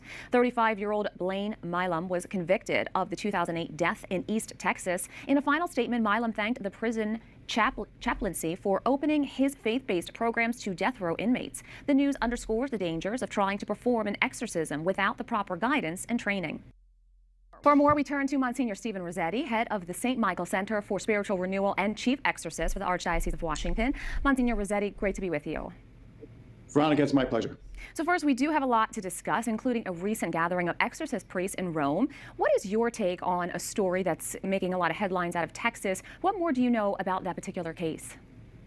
Well, Veronica, I only know what I've read, but it's just horrible. And you see this happen from time to time. Some people with no training, no experience, deciding that they are going to cast out these demons from a minor, and it's just a disaster, and it's just awful. Which is why the Catholic Church, by the way, controls the ministry. You've got to be a priest, you've got to have this special training, and you're supervised by the diocese, and you have to have a mandate directly from your bishop. Now, if someone suspects a loved one is possibly possessed by a demon, what are the next safe steps they should take? The fact that we're actually having this conversation in today's time is refreshing. I'm glad she asked that question. But let's go. First thing we recommend is you go to your parish priest and have him chat with you, talk to you, maybe say some what we call deliverance prayers, and see if he thinks there might be something more serious involved. If he does, if there are signs, perhaps, of demonic presence, then he forwards it to the diocese, who sends it to the exorcist. Now, another story that we are following. Around 300 exorcist priests recently gathered in Rome. You are a member of the International Association of Exorcists. What was discussed in the meetings this year? Well, Veronica, it's a training session where they bring in experts, and it's like an ongoing training for exorcists and their team members. So you learn the latest, and you also learn the guidelines and how to perform an exorcism professionally and safely. So these kinds of gatherings are important. We need to regulate this ministry and keep it safe. Hey, tell Hub, I said, what up? Respect. It's all involved. You recently wrote a blog post on whether a so-called witch's curse can bring harm or even death. Tell us more about what you found. Well, after being an exorcist for 18 years, I found out that curses really can have an effect, which I didn't know, but I found out through experience. So what happens but what these witches don't realize is that it's through the power of demons, whether they know it or not. If they throw a curse or a spell, basically it's demons who make it potent if it has any effect. But the good news is, if you're a practicing Catholic, if you're practicing the faith, Jesus is your shield. Now that's the problem I believe most people will have. Why do I have to be a Catholic? Or why do I have to believe in Jesus for this to work against demons? This is what a lot of people's issues are with faith-based religions. Because when it comes to expelling demons, at the end of the day, you got to come to the Catholics. You can't go to the Buddhists. You can't go to, who else? Give me another religion, right? You can't go to whoever. You got to come, it's always got to come back. It always circles back to the Catholics. And that's what turns a lot of people off, especially if you're not a devout or even a practicing Catholic. What if you're a Baptist? What if you're a Mormon? What if you're Pentecostal? You're like, I didn't deal with Catholics. Let's continue. As Ephesians 6, and you are protected. Religious supremacy. Is there anything you suggest for people to do? Well, yes, practice the faith. I mean, that's one of the reasons why I think people are affected by evil so much today, is they stop practicing the faith, they get involved with evil practices and start practicing the occult. And when you do that, you open yourself up to the demonic, and curses can affect you. And you kept many of these lone wolf terrorists, they'll say things like, I heard these voices in my head, they're practicing the occult or something, and you can see that they're being pushed by Satan to commit these awful crimes. Okay, now I think that last bit, the little rant he went on was a bit religious slant to further prop up the Catholicisms. Like, hey, practice your faith. I'm not a Catholic by no stretch of the imagination. I'm the furthest thing from a Catholic. But let's get back to Father Malachi Martin. But we are very careful as regards the medical condition of the persons that we exorcise. Yeah, that's a very good question. How do Muslims deal with? Okay, you know what? Let's go take a look. How do Muslims deal with exorcisms? Let's see what they do. And okay, so this goes to the Arabs with the jinn. So they got their own thing. Similar to Catholicism. Okay, in Islam it's called the ruqya. To practice of reciting Quranic. It's sort of the same thing as Catholicism, right?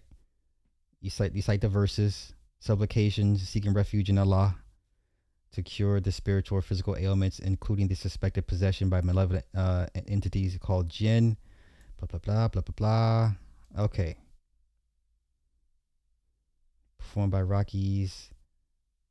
Though it is also permissible for any faithful Muslim to perform it on themselves or their family members. Now that's where shit gets dicey. Okay. The method, the Rocky recites specific verses from the Quran over the afflicted person, sometimes accompanied by blowing lightly on them or using water that has been recited over. Yeah, this ain't gonna cut it. You're gonna need to do a little bit more than that. Strict rules must rely solely on the words of Allah, His names, and established prayers.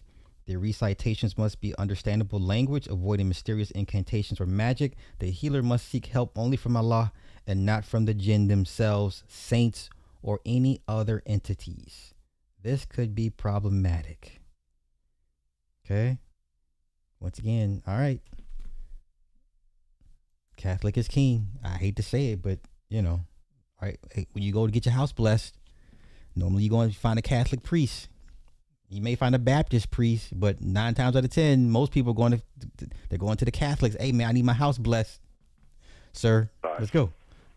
What has been, you say there's a lawsuit. Well, I mean, the husband or the wife or the boy or the friend or the son or the daughter sue the priest.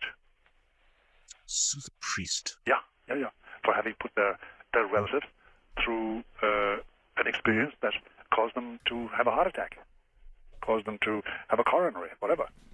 It has happened. What would happen, doctor, to the soul of the person who would die under such circumstances? Under those circumstances, we must say we don't know. There's always the chance. You know the old story between the bridge and the water? This man was pursued by his enemies and living in sin, and he tried to jump over a bridge and swim into the water, but they shot him. Yeah. But before his body hit the water, he had repented. There's always this. You never know. You just never know. I just wouldn't like to be in that position myself. Has that happened to you? Yes, it has happened to me. It has happened to me, and it's very distressing. And then I've been asked to go see people who are possessed by their husband or their wife or their brother or their sister and come away empty-handed. They simply told me to go to hell. Literally. Literally? Well, that would be one pretty good sign, wouldn't it? I mean, it's just not something you do to tell a priest to go to hell. It's very discouraging. Very discouraging, and they do it with great hate. Great hate. Well, as I say, wouldn't that be a very clear sign? It is. It is, Art. And so if you are told to go to hell, to get out of here, I don't want anything to do with you, which I can imagine more than not you might be told, then what do? Well, you go away and you pray. But you see, for instance, if I go into the greengrocer and I find the milk he's supplying me is rotten, and say, listen, this milk smells highly, he'd say, listen, buddy, get the hell out of here. That's one way. That merely means stop bothering me. But if somebody tells you, in the way that it does happen now and again to an exorcist, please go to hell. Because that's where I'm going. I want to be with the prince. And now I'm quoting a certain case to you. Then it chills your bones. Because you know you're up against somebody perfectly possessed who just is waiting to die and go home to his master. Wow.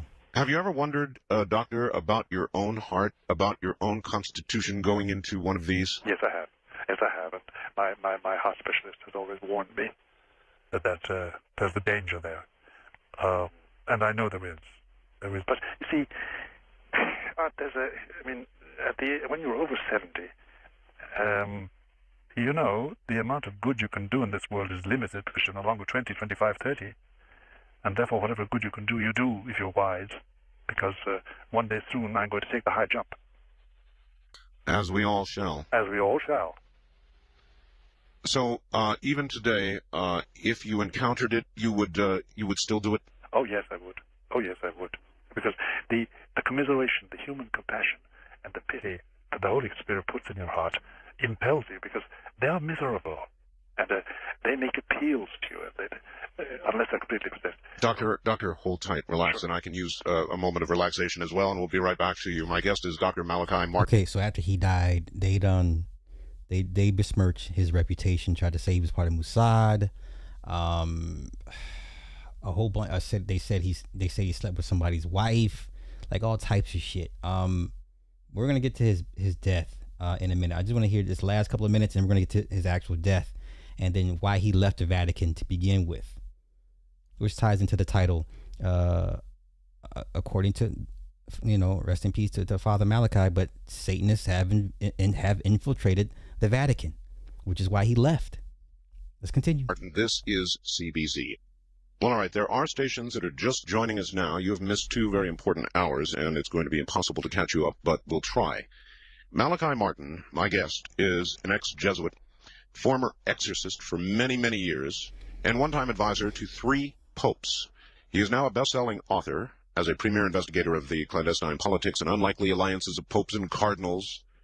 Dr. Martin offers rare insights in his books into the men who guide nearly 1 billion people in faith and broker the destinies of countries and continents. As a member of the Vatican Intelligence Network under Pope John the 23rd, Martin helped extend the church into Iron Curtain countries. In 1964, concerned about the corrupting influences of power, Martin was released from his vows of poverty and obedience after 25 years as a Jesuit. He left Rome for New York, where he did odd jobs until a Guggenheim Fellowship enabled him to write his first bestseller, Hostage to the Devil, followed by the final conclave, Vatican, 3 popes, and the cardinal, the keys of this blood. Pray J, you stupid, dog. He said, can an exorcist cast the spirit of SBE out of those guys down the street? Why, sir? Why are you like this? We're trying to have a serious discussion. The Jesuits, and others. Motherfucker said. He has been reviewed by many. Forbes said, no spiritual journey is complete without a Vatican page turner by Malachi Martin.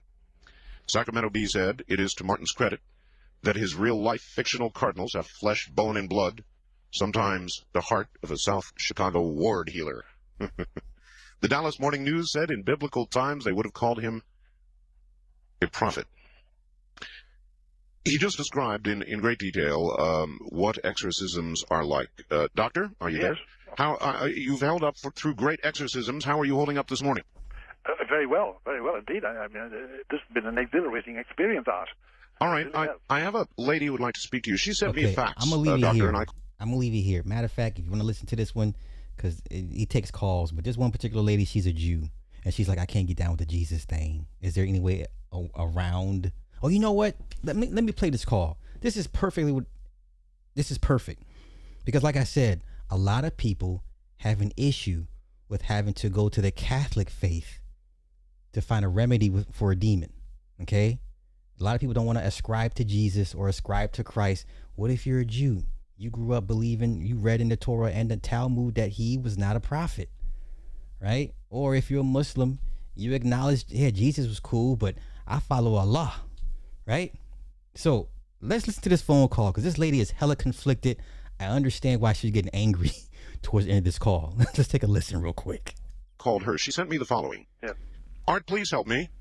If I'm not possessed, then I'm being harassed, tormented, used, abused, sodomized, all of it. I believe my mother promised me to her evil spirit.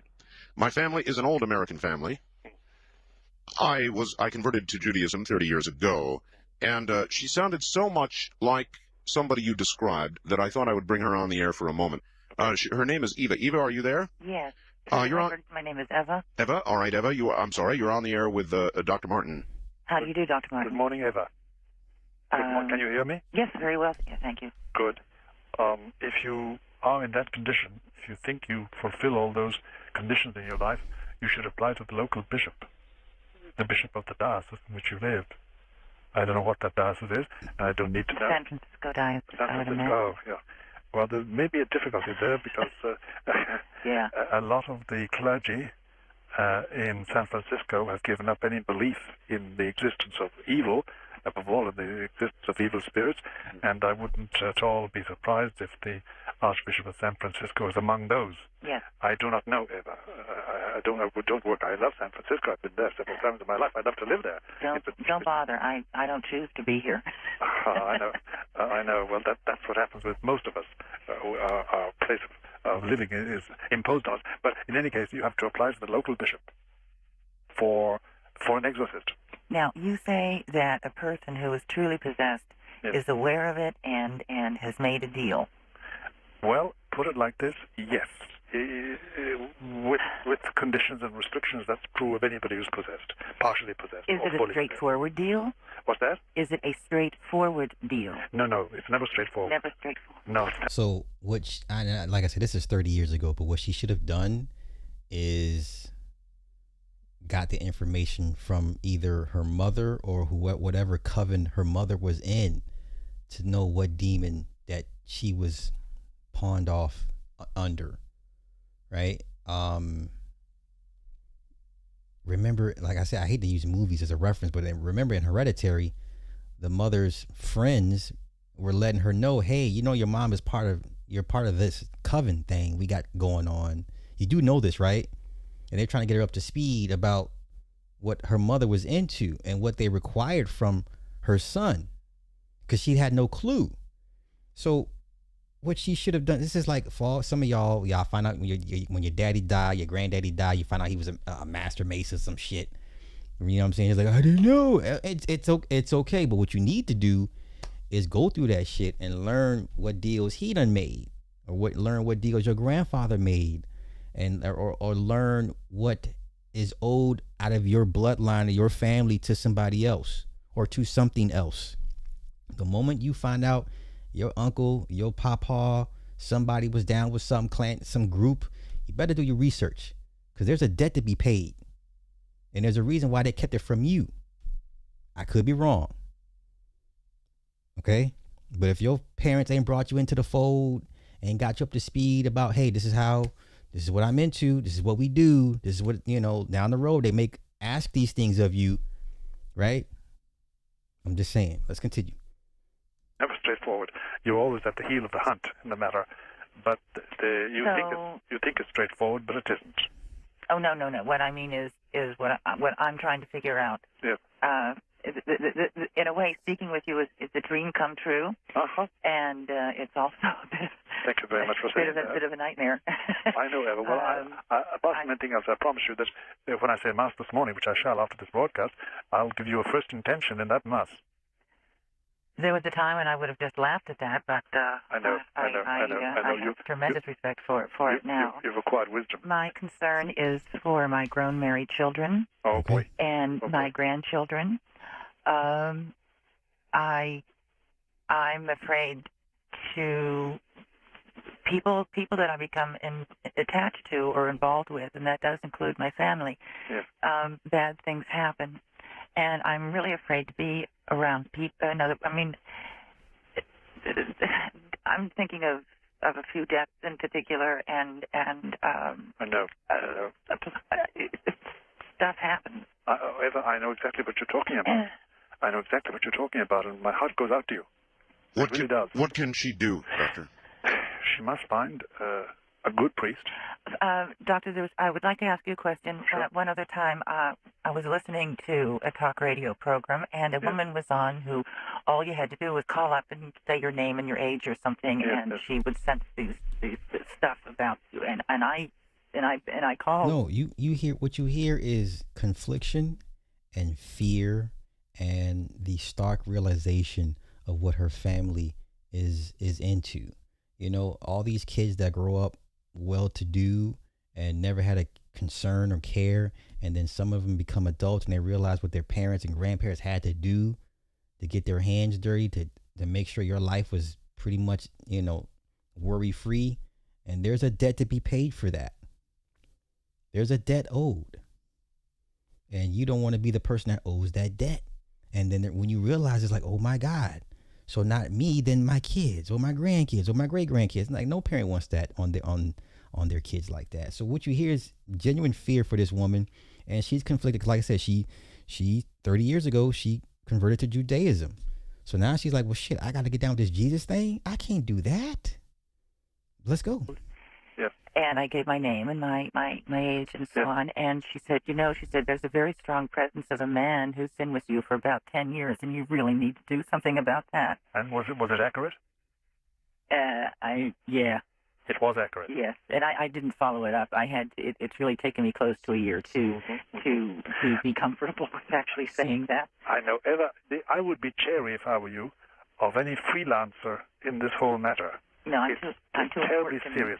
You see, there's no doubt about it. A demon can have information about one without any reference to God at all, without any reference to our safety. I've already learned that. Yeah, they can know things. You need to be under the protection of God, and you need the authority of Christ to give. All right, there's the problem that most people are going to have. Why do I got to submit to Christ? Why is it only through Christ? That's the problem that most people are going to have. Why that particular entity? Why?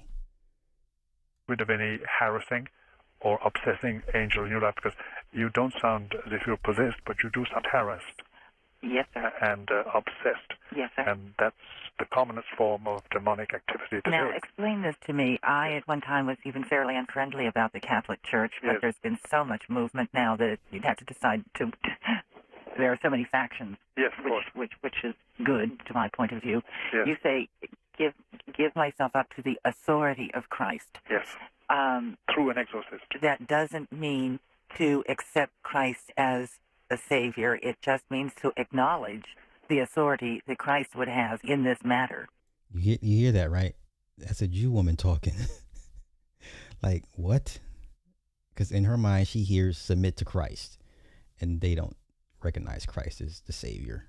That's the problem that most people have with Catholics and the faith, the faith. When people say the faith, they mean Catholic, the Catholic faith. That's right. Eva, but I must be frank with you. Once you admit Christ as having authority in this matter, and once you benefit by that authority, you'll find that he lives in your heart. Well, he was a Jew. Emma, we are out of time and we must go. She's but going you, in. He was a Jew. All right. She's about to. I can't do that. He was a Jew.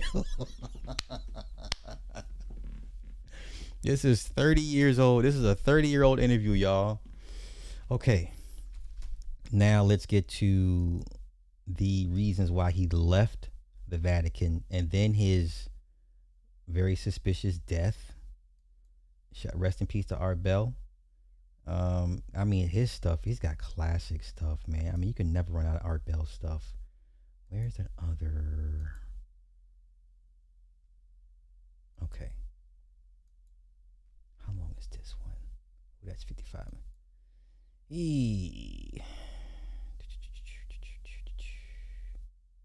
Okay. So we're going to break this up.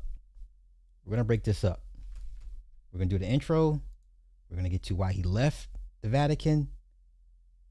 And then we're going to get to his death. Right? Okay, let's go. Those four French cardinals, I'm inclined to say what one cardinal said to Pacelli, who was then past the 12th when Hitler came to Rome. And Ribbentrop came to Rome, sorry. And Pacelli wouldn't see him, but this Maglione saw him, and he came into Pacelli after and he said, well, I have prayed God that he would open his eyes. And Pacelli said, well, please God will close them. So I often think about the four French cardinals. They're so left-wing, they're so feckless, and I know they're cardinals of my church, and you know how rabid a Catholic I am for authority. It was the Pope of 1960 who was supposed to reveal the secret and follow out the instructions, do what it said. Okay, the three secrets they're referring to are the three secrets of Fatima. The three prophecies or the three secrets of Fatima. So he left the Vatican because they suppressed the third secret. It was supposed to be revealed to the world. They suppressed it, and he pretty much concluded that Satanists had infiltrated the Vatican, and he left. He left on good terms, but he left. Okay? The Pope of 1960 was the good Pope John, the 23rd. He refused to do that. He refused to obey Our Lady. He refused the mandate of heaven. He refused to publish the secret, and he refused to do what it said. Mm. And consequently, we're in trouble. Okay, so the three secrets of Fatima. There we go. Okay. These are the three secrets of Our Lady of Fatima. A series of prophetic visions and messages revealed to three shepherd children in Fatima in Portugal in 1917. Okay. So the first secret, once again, take everything I present with a grain of sea salt. The first secret is a terrifying, vivid vision of hell. The Virgin Mary showed the children a vast sea of fire beneath the earth, filled with demons and suffering souls, to emphasize the reality of hell and the need to pray for sinners. The second secret, a prophecy concerning the end of World War I and the outbreak of World War II. It warned that if humanity did not stop offending God, a worse war would begin during the papacy of the Pius of 11. Pew 11. It also included a plea for the consecration of Russia to the Immaculate Heart of Mary and the practice of the 5 first Saturdays devotion to ensure world peace. The third secret, which was supposed to be revealed but was suppressed, a symbolic vision of the persecution and suffering of the church. It famously depicted a bishop dressed in white, which the Vatican later interpreted as the Pope walking up a steep mountain among the corpses of martyrs. Before being gunned down by soldiers, this was revealed by the Vatican in 2000 and is widely associated with the 81 assassination attempt of Pope John Paul II. Okay? That's what they're referring to, the 3 secrets of Fatima. Let's continue. Perhaps one of the most controversial... Let me go. Okay. We don't need to introduce. We don't need introduction. Do we need background? We don't need background. Okay. Here's his theory about Russia. Let's go here. Russia himself. You know, there is a common persuasion. It's an illusion that there was a revolution in those 5 countries of Eastern Europe: East Germany, Czechoslovakia, Bulgaria, Romania, and Poland. And the people simply threw off the chains of the Soviet Union. And the fact is, there was no revolution. The people did not rise. There was no revolution. What happened was that each of the strong men in charge of those countries from Moscow, a man called Erich Honecker in Germany, a man called Zivkov down in Bulgaria, a man called Milos Jakis in Czechoslovakia, and so on, they got a telephone call from Moscow saying, "Get out. Let the people in." The thing was consented to and arranged from Moscow itself. There was no revolution. Then the people took to the streets in joy at being liberated from the Russian presence, as 'twere. That's the first thing we must remember about the breakaway of the so-called revolution in Eastern European countries. There was no revolution. Moscow decided to skip its representatives, these horrible men it had in charge of these countries. They ground down the faces of the people with armor, military armor, and prisons and secret police. Number one. Number two, in Russia itself, we've been hearing for the last 2 or 3 years that Mikhail Gorbachev is on the plank, that he's finished, that he's going, that his plans are broken, that in a short time he will have disappeared. This man was never so powerful as he is today. Never so powerful. And the arm of his power, the 2 arms of his power, are still intact. One is the thing which the Russians call the Komitet Gosudarственной Безопасности, otherwise known as the KGB, or the KGB, as the Russians refer to it, KGB. And it's the secret police. It's more than a secret police. We speak about secret police as the arm of government.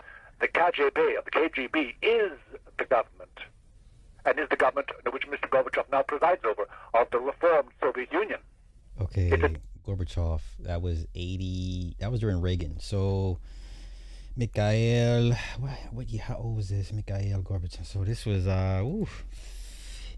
50 years ago.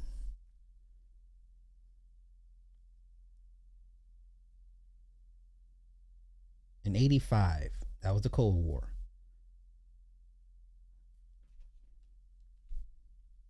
Let me think.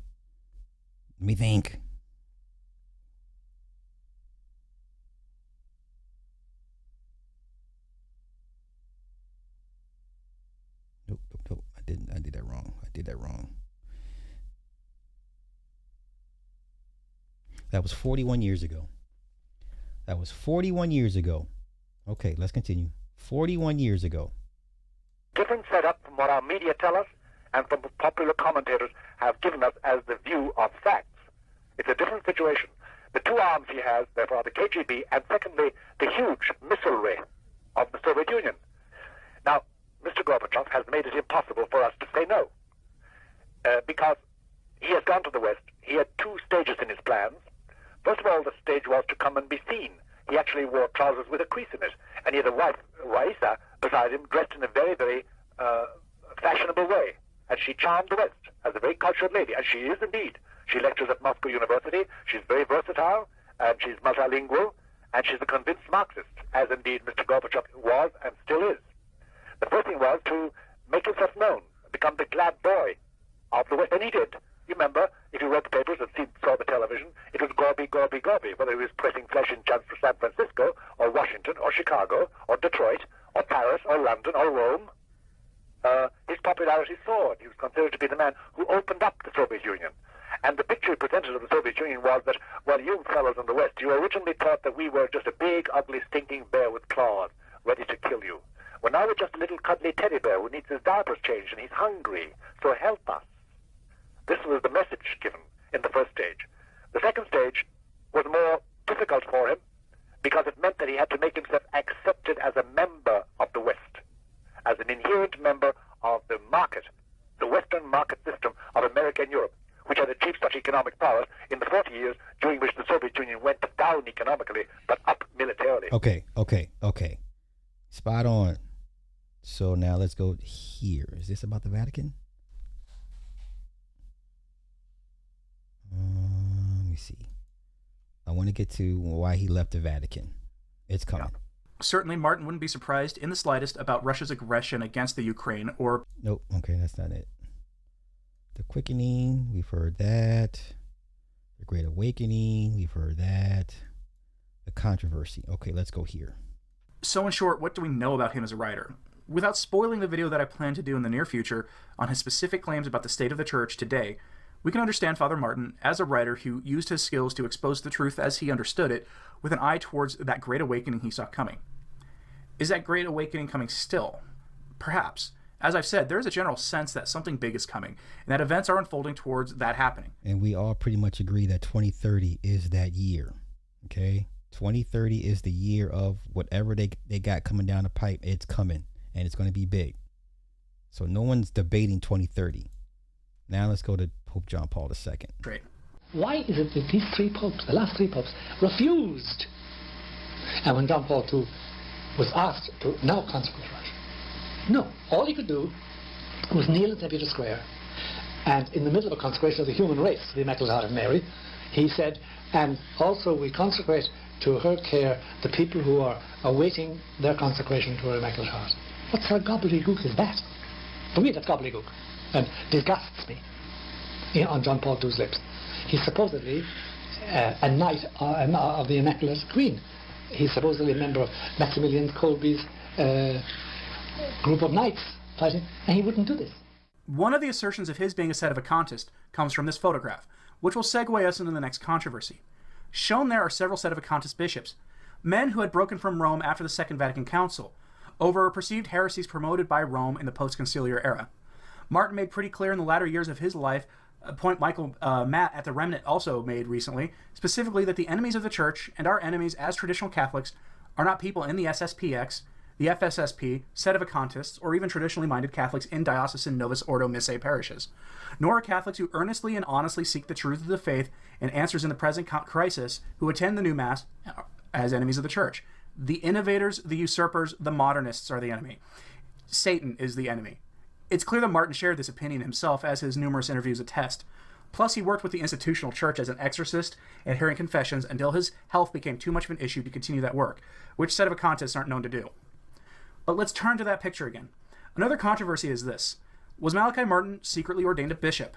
That answer might actually be yes. Okay, so the word is when he died, he was secretly buried as a bishop. No one's disputing it. It's hard to confirm, but that's what the story goes, that he was secretly buried as a bishop. Even though he left the Vatican, Satanists run it. He left on good terms. And then after he died, mysteriously, right? And then they, it's like you fall out, whatever, with the group, and they still bury you in good standing. As long as you leave on good terms. I've said this many times before. Whatever group you're into, lodge or house or family you're in, as long as you leave on good terms, when your life expires, you're usually buried in good standing. As long as you always leave on good terms. Always stay in good standing. Okay? Let's continue. Closely at that picture, and you'll see clearly him wearing the traditional cassock of the Roman bishop. You can see the crimson there along with the black. Who ordained him would be a mystery. If I had to venture a guess, I'd say it might have been Archbishop Lefebvre, who was not a sedevacantist at all, despite people making that claim. Malachi Martin spoke positively about Lefebvre frequently. Here's one example. Well, I must tell you, the older I get, every day I bless the Lord for having given us Archbishop Lefebvre. Because no matter what defects or excesses there may be in other way in the Society of Pius X, the society he founded, the institute he founded, there is this one thing, they have ensured that the church has a small but definite supply of validly ordained priests who say valid masses and hear valid confessions. And that, for me, is a boon from the hand of God. This can't be the work of Satan. Satan doesn't do that. It's cutting off his nose to spite his face. So I thank God for Monsignor Lefebvre. And I think that in the providence of God, he was raised up out of the Vatican Council just to counteract in a very sharp and abrupt and jolting way the onward corruption of the church in a central act of worship. So I think that he's a blessing. I think he was sent by God. If he wasn't ordained by Lefebvre himself, then it was likely by another bishop of the SSPX. Okay. You can find... Now. This is the part where his death? Where's his death? Let's go here. Okay, here we go. His death is crazy. Matter of fact, he pretty much told what was going to happen to him in that Art Bell interview that we listened to earlier. What got those priests killed, especially considering that they were collaborating in some degree on a book that was alleged to name names of priests and bishops engaged in the abuses. One thing is clear. If you listen to Martin's later interviews, you sense a weariness and a deep-seated anger and sadness at the state of the church. I'll let you consider his death on your own. In my own mind, I do think it's more than credible that Martin was murdered. We've seen several priests die under mysterious circumstances in the past 20 years, often with strange diagnoses of suicides that were all but impossible. This is the stuff of conspiracy theories, but there is a pattern that is easy to see. I'll end this on my own criticisms of Malachi Martin. First, he played fast and loose with facts, most notably in his treatment of St. Ignatius of Loyola in his book, The Jesuits, where he got elementary facts about the saint wrong. There are other examples, of course. The other area, though, is more important. On Art Bell's radio show on at least one occasion, he would share airtime with people engaged in occult activity, and he wouldn't correct them. I distinctly recall a three-way conversation between Martin, Bell, and a self-described remote viewer. That practice has been explicitly condemned by the church as occult activity, trafficking in demons. Martin never warned him against the dangers of the supposed remote viewing, which is deeply disappointing. It is possible that Martin and Bell had an agreement to not criticize his guests for their poor spiritual choices. I suppose we'll never know. The last thought I will present is this. Martin was an outspoken critic of the Vatican's... I think that was the right thing for him to do. Because, once again, going back to Blanco, all you're doing is promoting religious supremacy. So I think it was smart for him to not do that. Once again, the Catholic Church it leaves a bad taste in people's mouths. Okay, so let me see. We don't care about the intro. We can understand the Vatican. So let's go here. Third secret. All right, let's go. Yeah, would you describe for us why the secret was hidden before we go into it? Sure. Well, Our Lady wanted it to be revealed at the latest by 1960, because then it would be, when Sister Lucia asked her, she said it was because it would be more understandable at that time. But John the 23rd decided not to reveal it, even though the whole Catholic world was waiting. I mean, my mother, I may have mentioned this on the show before, but my mother said it was even the butt of jokes. Her cousins came up to her and said, Mary, we found out what the third secret is. And she says, what was it? What was it? And they said, oh, it was the bill for the Last Supper. So, right. You know, so, but, and then, of course, when he opened the Vatican Council, he famously said, oh, we're not going to listen to these prophets of doom and gloom. Yeah, yeah, I remember that. The prophets of doom. That's very strange for any sitting pope to refer that way to the seers of any of the Vatican-approved apparitions. And he was just intent on, I guess, maligning them, right? They're the prophets of doom. You know, I want to bring this exciting new Vatican Council. So does that automatically mean that the third secret was about Vatican II? Well, no. But it means that its tone was probably not aligned with the tone that John the 23rd wanted to affect in his new pontificate or something, right? Yeah, it didn't really fit with the 60s sunshine and rainbows. Right. And of course, a lot of trads think, more than just not fitting with sunshine and rainbows, that the third secret of Fatima was actually some sort of warning about the council itself. And it's speculation. Speculation is as speculation does, but we're not going to do that today. I just want to, we're going to do a little bit of reasonable speculation about Malachi Martin, the man. Is it Malachi or Malachi? I never know how to pronounce his name. You know, I've heard it both ways. Father Martin's, there's a nice middle way. Father Martin's mysterious death, less than a year before the Vatican, namely Cardinal Bertone, was kind of the main messenger of the third secret as it was delivered in May of 2000. June. Oh, June. Sorry, June of 2000.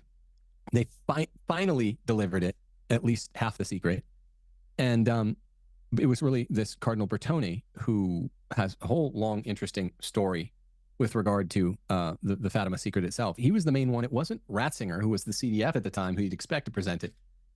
Well, is it your theory, Ed, that Father Martin's death did he have an accident? Like, did he fall off a toilet or something? I haven't looked at this in many years. How did he die? Or fall downstairs? Something like that. Maybe I'm thinking Back to the Future. It was suspicious. Yeah, I mean, it was a fall of some kind, and it was kind of suspicious. And again, given his track record of what he accused the Vatican of, or anything is possible, right? I mean, beside windswept house, obviously he goes into his allegations. I mean, a couple of years ago, you did the video on the 4 things Malachi Martin got right? Yep. Yeah, and I did a book club with my friend, quite frankly, on Windswept House on his channel. And Father Gruner had had some comments from Father Malachi Martin in the late 1990s in the Fatima Crusader, again alleging that there's Satanism going on in the Vatican. And so, yeah, perhaps you've heard of Robert Morrow. He is a man who knew Father Malachi Martin and is coming out with a book, hopefully soon. I believe he's got a Give, Send, Go page where he's trying to get people to help support that project. Yep. Yeah, is he? I think I might be getting him mixed up with he's an opponent of the one I have in mind of Father Martin. What? Tell us about Mr. Morrow. Yeah, so Mr. Morrow, if I remember correctly, actually produced a documentary about Father Martin. Was it Hostage to the Devil? I think that was the name of the video, based on a book which I believe Father Martin wrote called Hostage to the Devil. And if I'm not mistaken, Mr. Morrow suffered something physically, a physical attack, which he lost him the use of his right eye, if I'm not mistaken. So, once you try to, combat evil, you there are some scars that could happen to you. But from the interviews I've seen him do on YouTube, I understand he's getting close to finishing his book, where he wants to refute the calumnies against Father Martin. I mean, there's a lot of them under this. I mean, everything from accusations of sleeping with other man's wife to being an agent for the Mossad to, a number of other things. Right. There are lots. Yeah, agent of Mossad, Opus Dei, which is often kind of taken to be the same thing, adulterer. What was his status with regard to the Jesuits? Because he had this sort of free to roam hall pass, allegedly given to him by the Jesuits, and he was just living kind of like a bachelor in New York City, the way it's told. Well, it was Paul VI who, through a rescript, gave him a dispensation or whatever it was that he needed to no longer be an active Jesuit. Of course, he was still a priest. I believe he still said Mass privately on a daily basis. And but he, as you say, he lived on 63rd Street on the east side of Manhattan. But again, a lot of people don't know this. Apparently, to support himself, he would clean greasy, the thing you fry donuts or French fries in, and he would clean them during the day. And at night, he drove a taxi, apparently. Very mysterious figure. I mean, there's stories that he was, in fact, I think Morrow's book will say that it's more than stories. He did work behind the Iron Curtain in the 1950s, right, to keep the Catholic faith alive in the Eastern European communist countries. Right. And I believe the book will reveal that he actually was consecrated a secret bishop, which was a rumor that's been swirling over the years. Yes, it is. So do you buy these? Do you buy Morrow's account? I kind of do. I mean, I look forward to reading the book, but from what I've seen from the interviews, it feels right. It sounds like it makes sense. And then Robert Moynihan of Inside the Vatican, he's done a couple of shows with Father Charles Murr on the subject of Father Malachi Martin. Father Murr knew him in Manhattan when they were both in the archdiocese there. And if I'm not mistaken, it's Moynihan who has heard both sides of the story. Moynihan got a manuscript or a long letter from the man who used to be in the 1960s in the Vatican. Was he representing, was it Life magazine or Time magazine? And he's the one that Martin is accused of committing adultery with his wife. But anyway, from what I've read, I think that Martin is innocent of the charges. Okay, we'll cover his death and we'll get out of here. So what he apparently said to the medic was, somebody pushed me. All right, Malachi.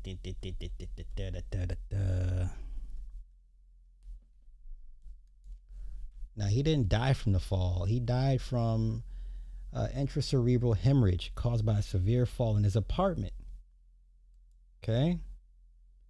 Official statements from his companion and hospital records indicated the father suffered a head injury from a fall in his home, which led to a stroke and his subsequent passing. Now, remember, in the interview with Art Bell, he said a lot of his colleagues end up dying from internal trauma, right?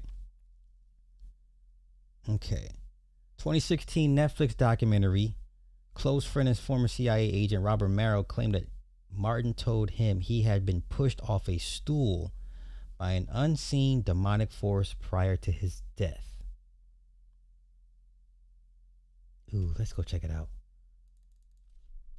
Now I got to go watch it on Netflix. Now I got to go watch it on Netflix.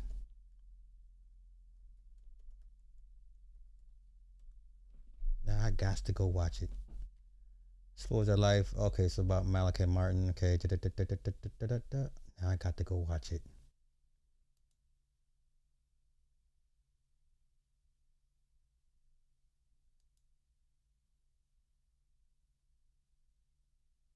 Oh, this is it. So I don't have to go to YouTube. All right, so oh, sons of bitches. I knew it was too good to be true. Let's go here.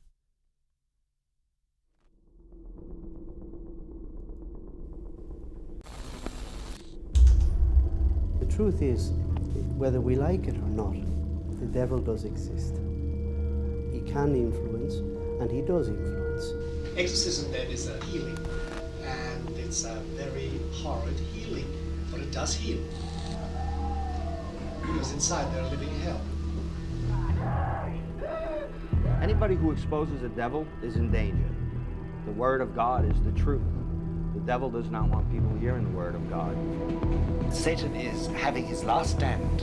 This is his Waterloo, but he's going to destroy as much as he can before he finally is shoved down into the abyss again, chained by Michael.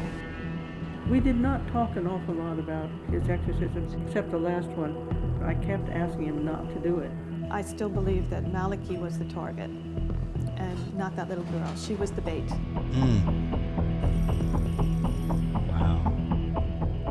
We're talking about a 4-year-old child. She was innocence personified. There was no reason why this kid should have been afflicted in this way. And he was called by Christ to do these things.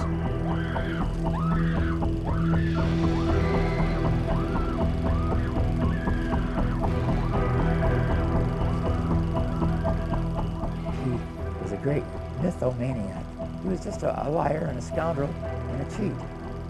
He's a warrior. He was a warrior for God, and he still is a warrior for God.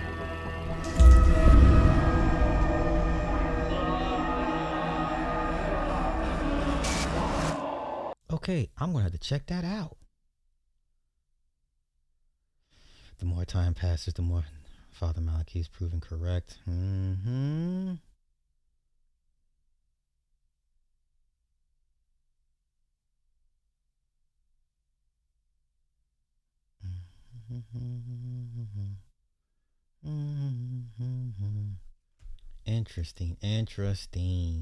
Interesting.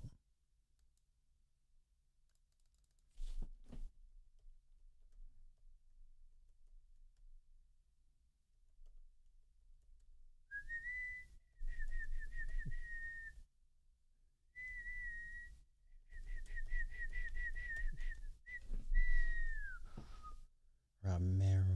Okay, this guy's a former CIA man. Listen, if he says somebody died crazy, then goddamn it, I would take his word for it. Or I'm more inclined to give him a listen.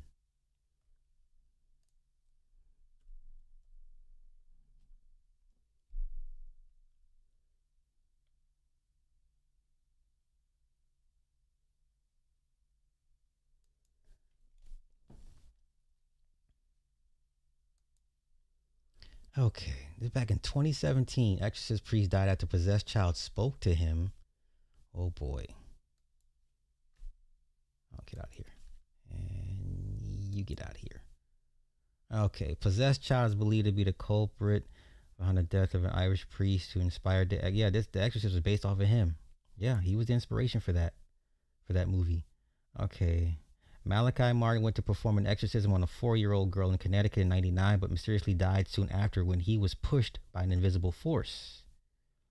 Martin's pal, former CIA agent Robert Merrill, recalled how when Martin went to greet the girl at her home, the child said to him, "So you're Malachi Martin, and you think you can help her?" Merrill frequently drove Martin to carry out exorcism and said he was there the day of the creepy interaction. Robert is a former CIA agent, and this is the most disturbing thing he'd ever seen in all his years working for the U.S. government. Okay, Martin died at age 78, suffering from head trauma in the fall.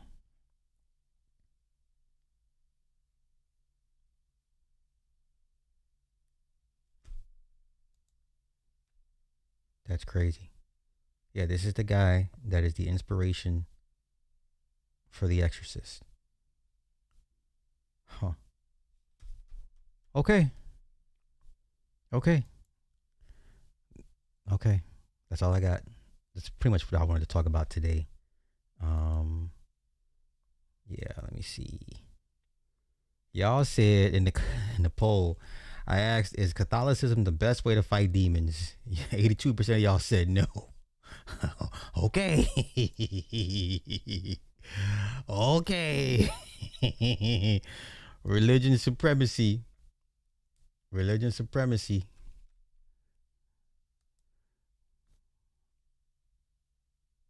Wait, now, if I remember in The Exorcist, the old man played by Max von Sydow, how did he die? Wait. Okay, wait. Let's go look. And I remember Father Marin said, come into me, right? He took on the demon, threw himself out the window. Because remember, he had a friend that did that. He had a former colleague that threw himself out of the window. Okay. How did the old man die? I thought it was a heart attack. Exorcist priest deaths. I thought it was a heart attack. I thought, Max's character, I thought he died of a heart attack. Okay, not that one. I don't want that scene. Okay, Father Lancaster Marin suffers a fatal heart attack. And Damien Karras had to take, so Father Damien had to finish it up by himself. And he said, come into me. And he threw himself out the window. And they remember the one priest, his buddy, came up to him and he utters his last words into homeboy's ear. Right? Okay.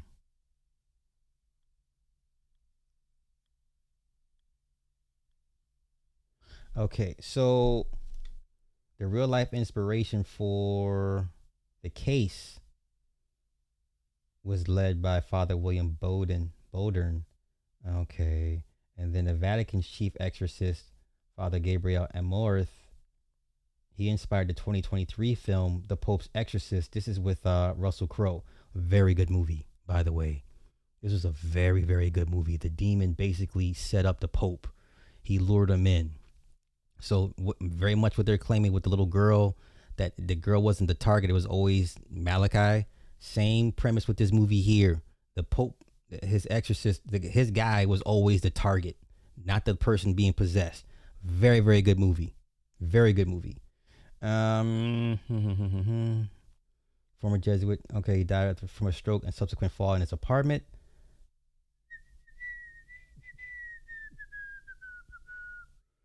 Yeah, so he had the heart attack.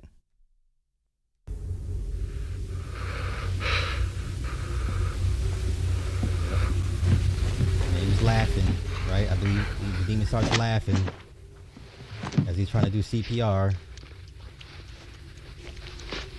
Did y'all watch the uncut scene? Well, not the uncut Exorcist, when she takes the crucifix and starts stabbing herself. I was like, oh my God. Yeah, that, I don't know who's all seen that, but that's what got cut out. And there was an Exorcist director's cut, and she takes the crucifix and starts jabbing herself in between her legs with the crucifix. I was like, oh my Lord. Oh my Lord.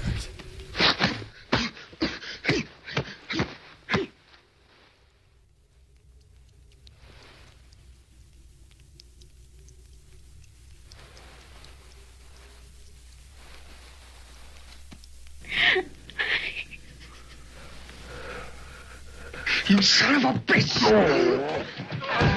I'm beating him up like a man. Take me! Come into me! God damn you! Take me! Take me! Because he knew he wasn't gonna beat that thing by himself. He knew that was the lesser of two evils was for him to invite the demon into him. Pazuzu, yes.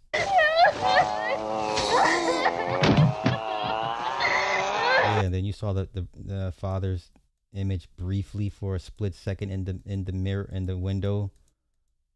A lot of little Easter eggs. Yeah, that was a priest. Yeah.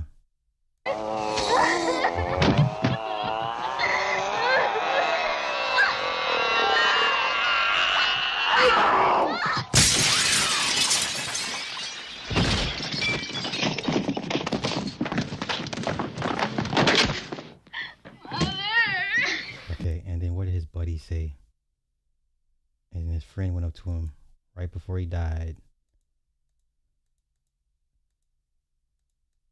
You're not gonna give me the long scene? Wait. Let me find the long scene, the longer scene. Here we go.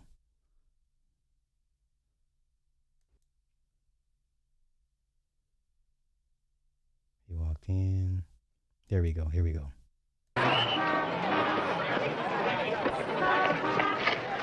Push it! All right, get back! Do you want to make a confession?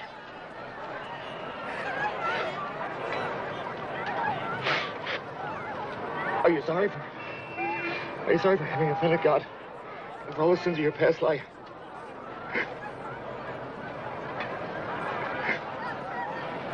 He wrote to himself and love omnibus peccati student. How many partners did he? Okay. Classic. That movie terrified a lot of folks. Exorcist 2 was decent. I didn't care for Exorcist 3, The Heretic. When they brought her back as an adult, I was like, it's getting weird. But Exorcist 2 was pretty good. All right. That's all I got. Hopefully you guys enjoyed.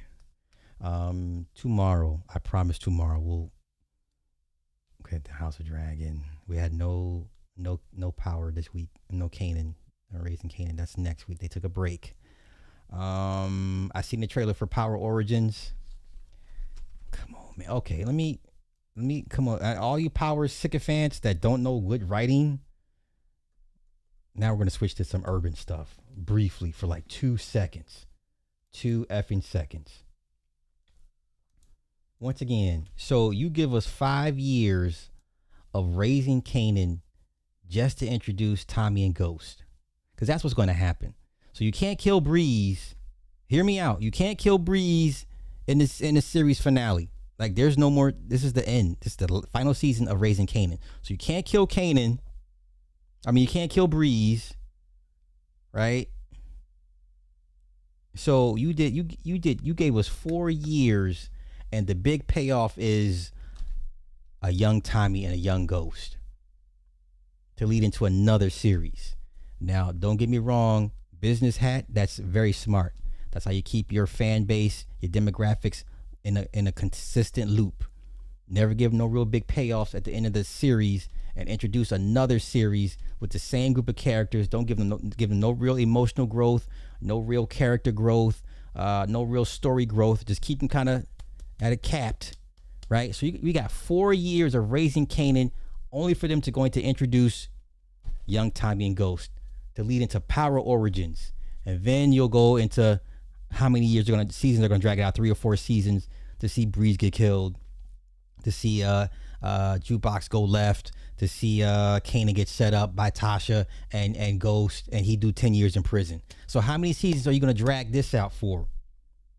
And you know what? I'm going to watch. You know why? Because I like showing you guys that you don't know shit about good storytelling. I like, nana and boo-boo. Okay? Let's go. We came in this motherfucker to touch the sky, brother. I won't let us settle for less. This moment right here is when we start dreaming. It's about proving to ourselves that we can do this. Oh. So Kanan comes out just fine. Kanan just comes out just fine. So you're gonna drag this out for 3 or 4 seasons, maybe 5 seasons, depending on the viewership numbers. So you're not gonna get no real payoff from Raising Kanan. Marvin is gonna get killed by the Italians, or an Italian for sure. Rocky, I don't know, rides off into the sunset, or she's gonna be given a very ambiguous send off. You don't know if she dies or she goes to prison or she goes into a mental ward. Fine. Who else? Jukebox gets her comeuppance. She becomes a cop because her dealings with the white cop. Great. We assume the big payoff is Breeze kills Pops and Snaps, because I guess Kanan finds out Pops and Snaps were the ones that killed Famous. And I guess because Breeze is his brother and it's business before everything else, because Breeze believes in business, never personal. Kanan's like, yo, they killed my mans. They lied to me, had me working for them and shit. Like, this is bad for business. Okay, I'll kill Pops and Snaps for you because you my boy. Does that sound like the series finale for Raising Kanan? For all you stupid people that really think this is good storytelling. Oh my God. Do this shit on our own. This how legends get made. Man, I don't know if I actually believe all that shit I just said, but it sounded so fucking dope coming out my mouth, boy. So dope. Wow, I can't wait. Yes, I can.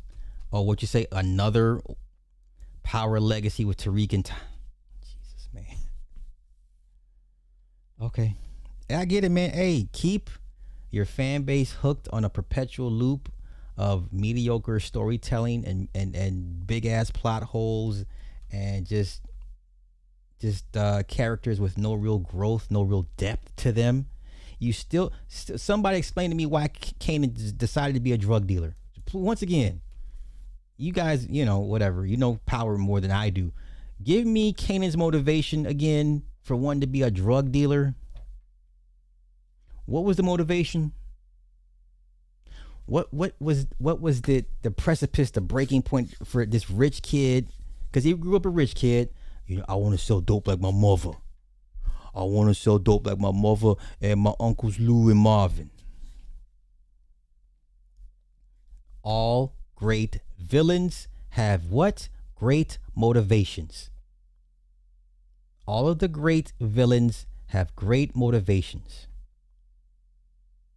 You may not agree with them, but you understand why they're doing what they're doing. Right? The whole Batman Joker, when you're a kid, you root for Batman, but as an adult, you realize the Joker was right the whole time. Yeah. So y'all got it, man. Listen, I hate cause you know what it tells me? It tells me you don't respect the audience, or you think the audience is too stupid for anything better. And that's the problem I have with urban crime dramas. You think black people, black audiences are too stupid for something complex and deep. Why haven't you got anything close to The Wire since The Wire went off 10 years ago? Give me the urban crime drama, storytelling wise, character wise, progression, depth, motive. You know what I'm saying? Give me the show that comes close to The Wire, an urban show. Maybe Godfather of Harlem. Maybe Godfather of Harlem. What else? What else we got? Anything else?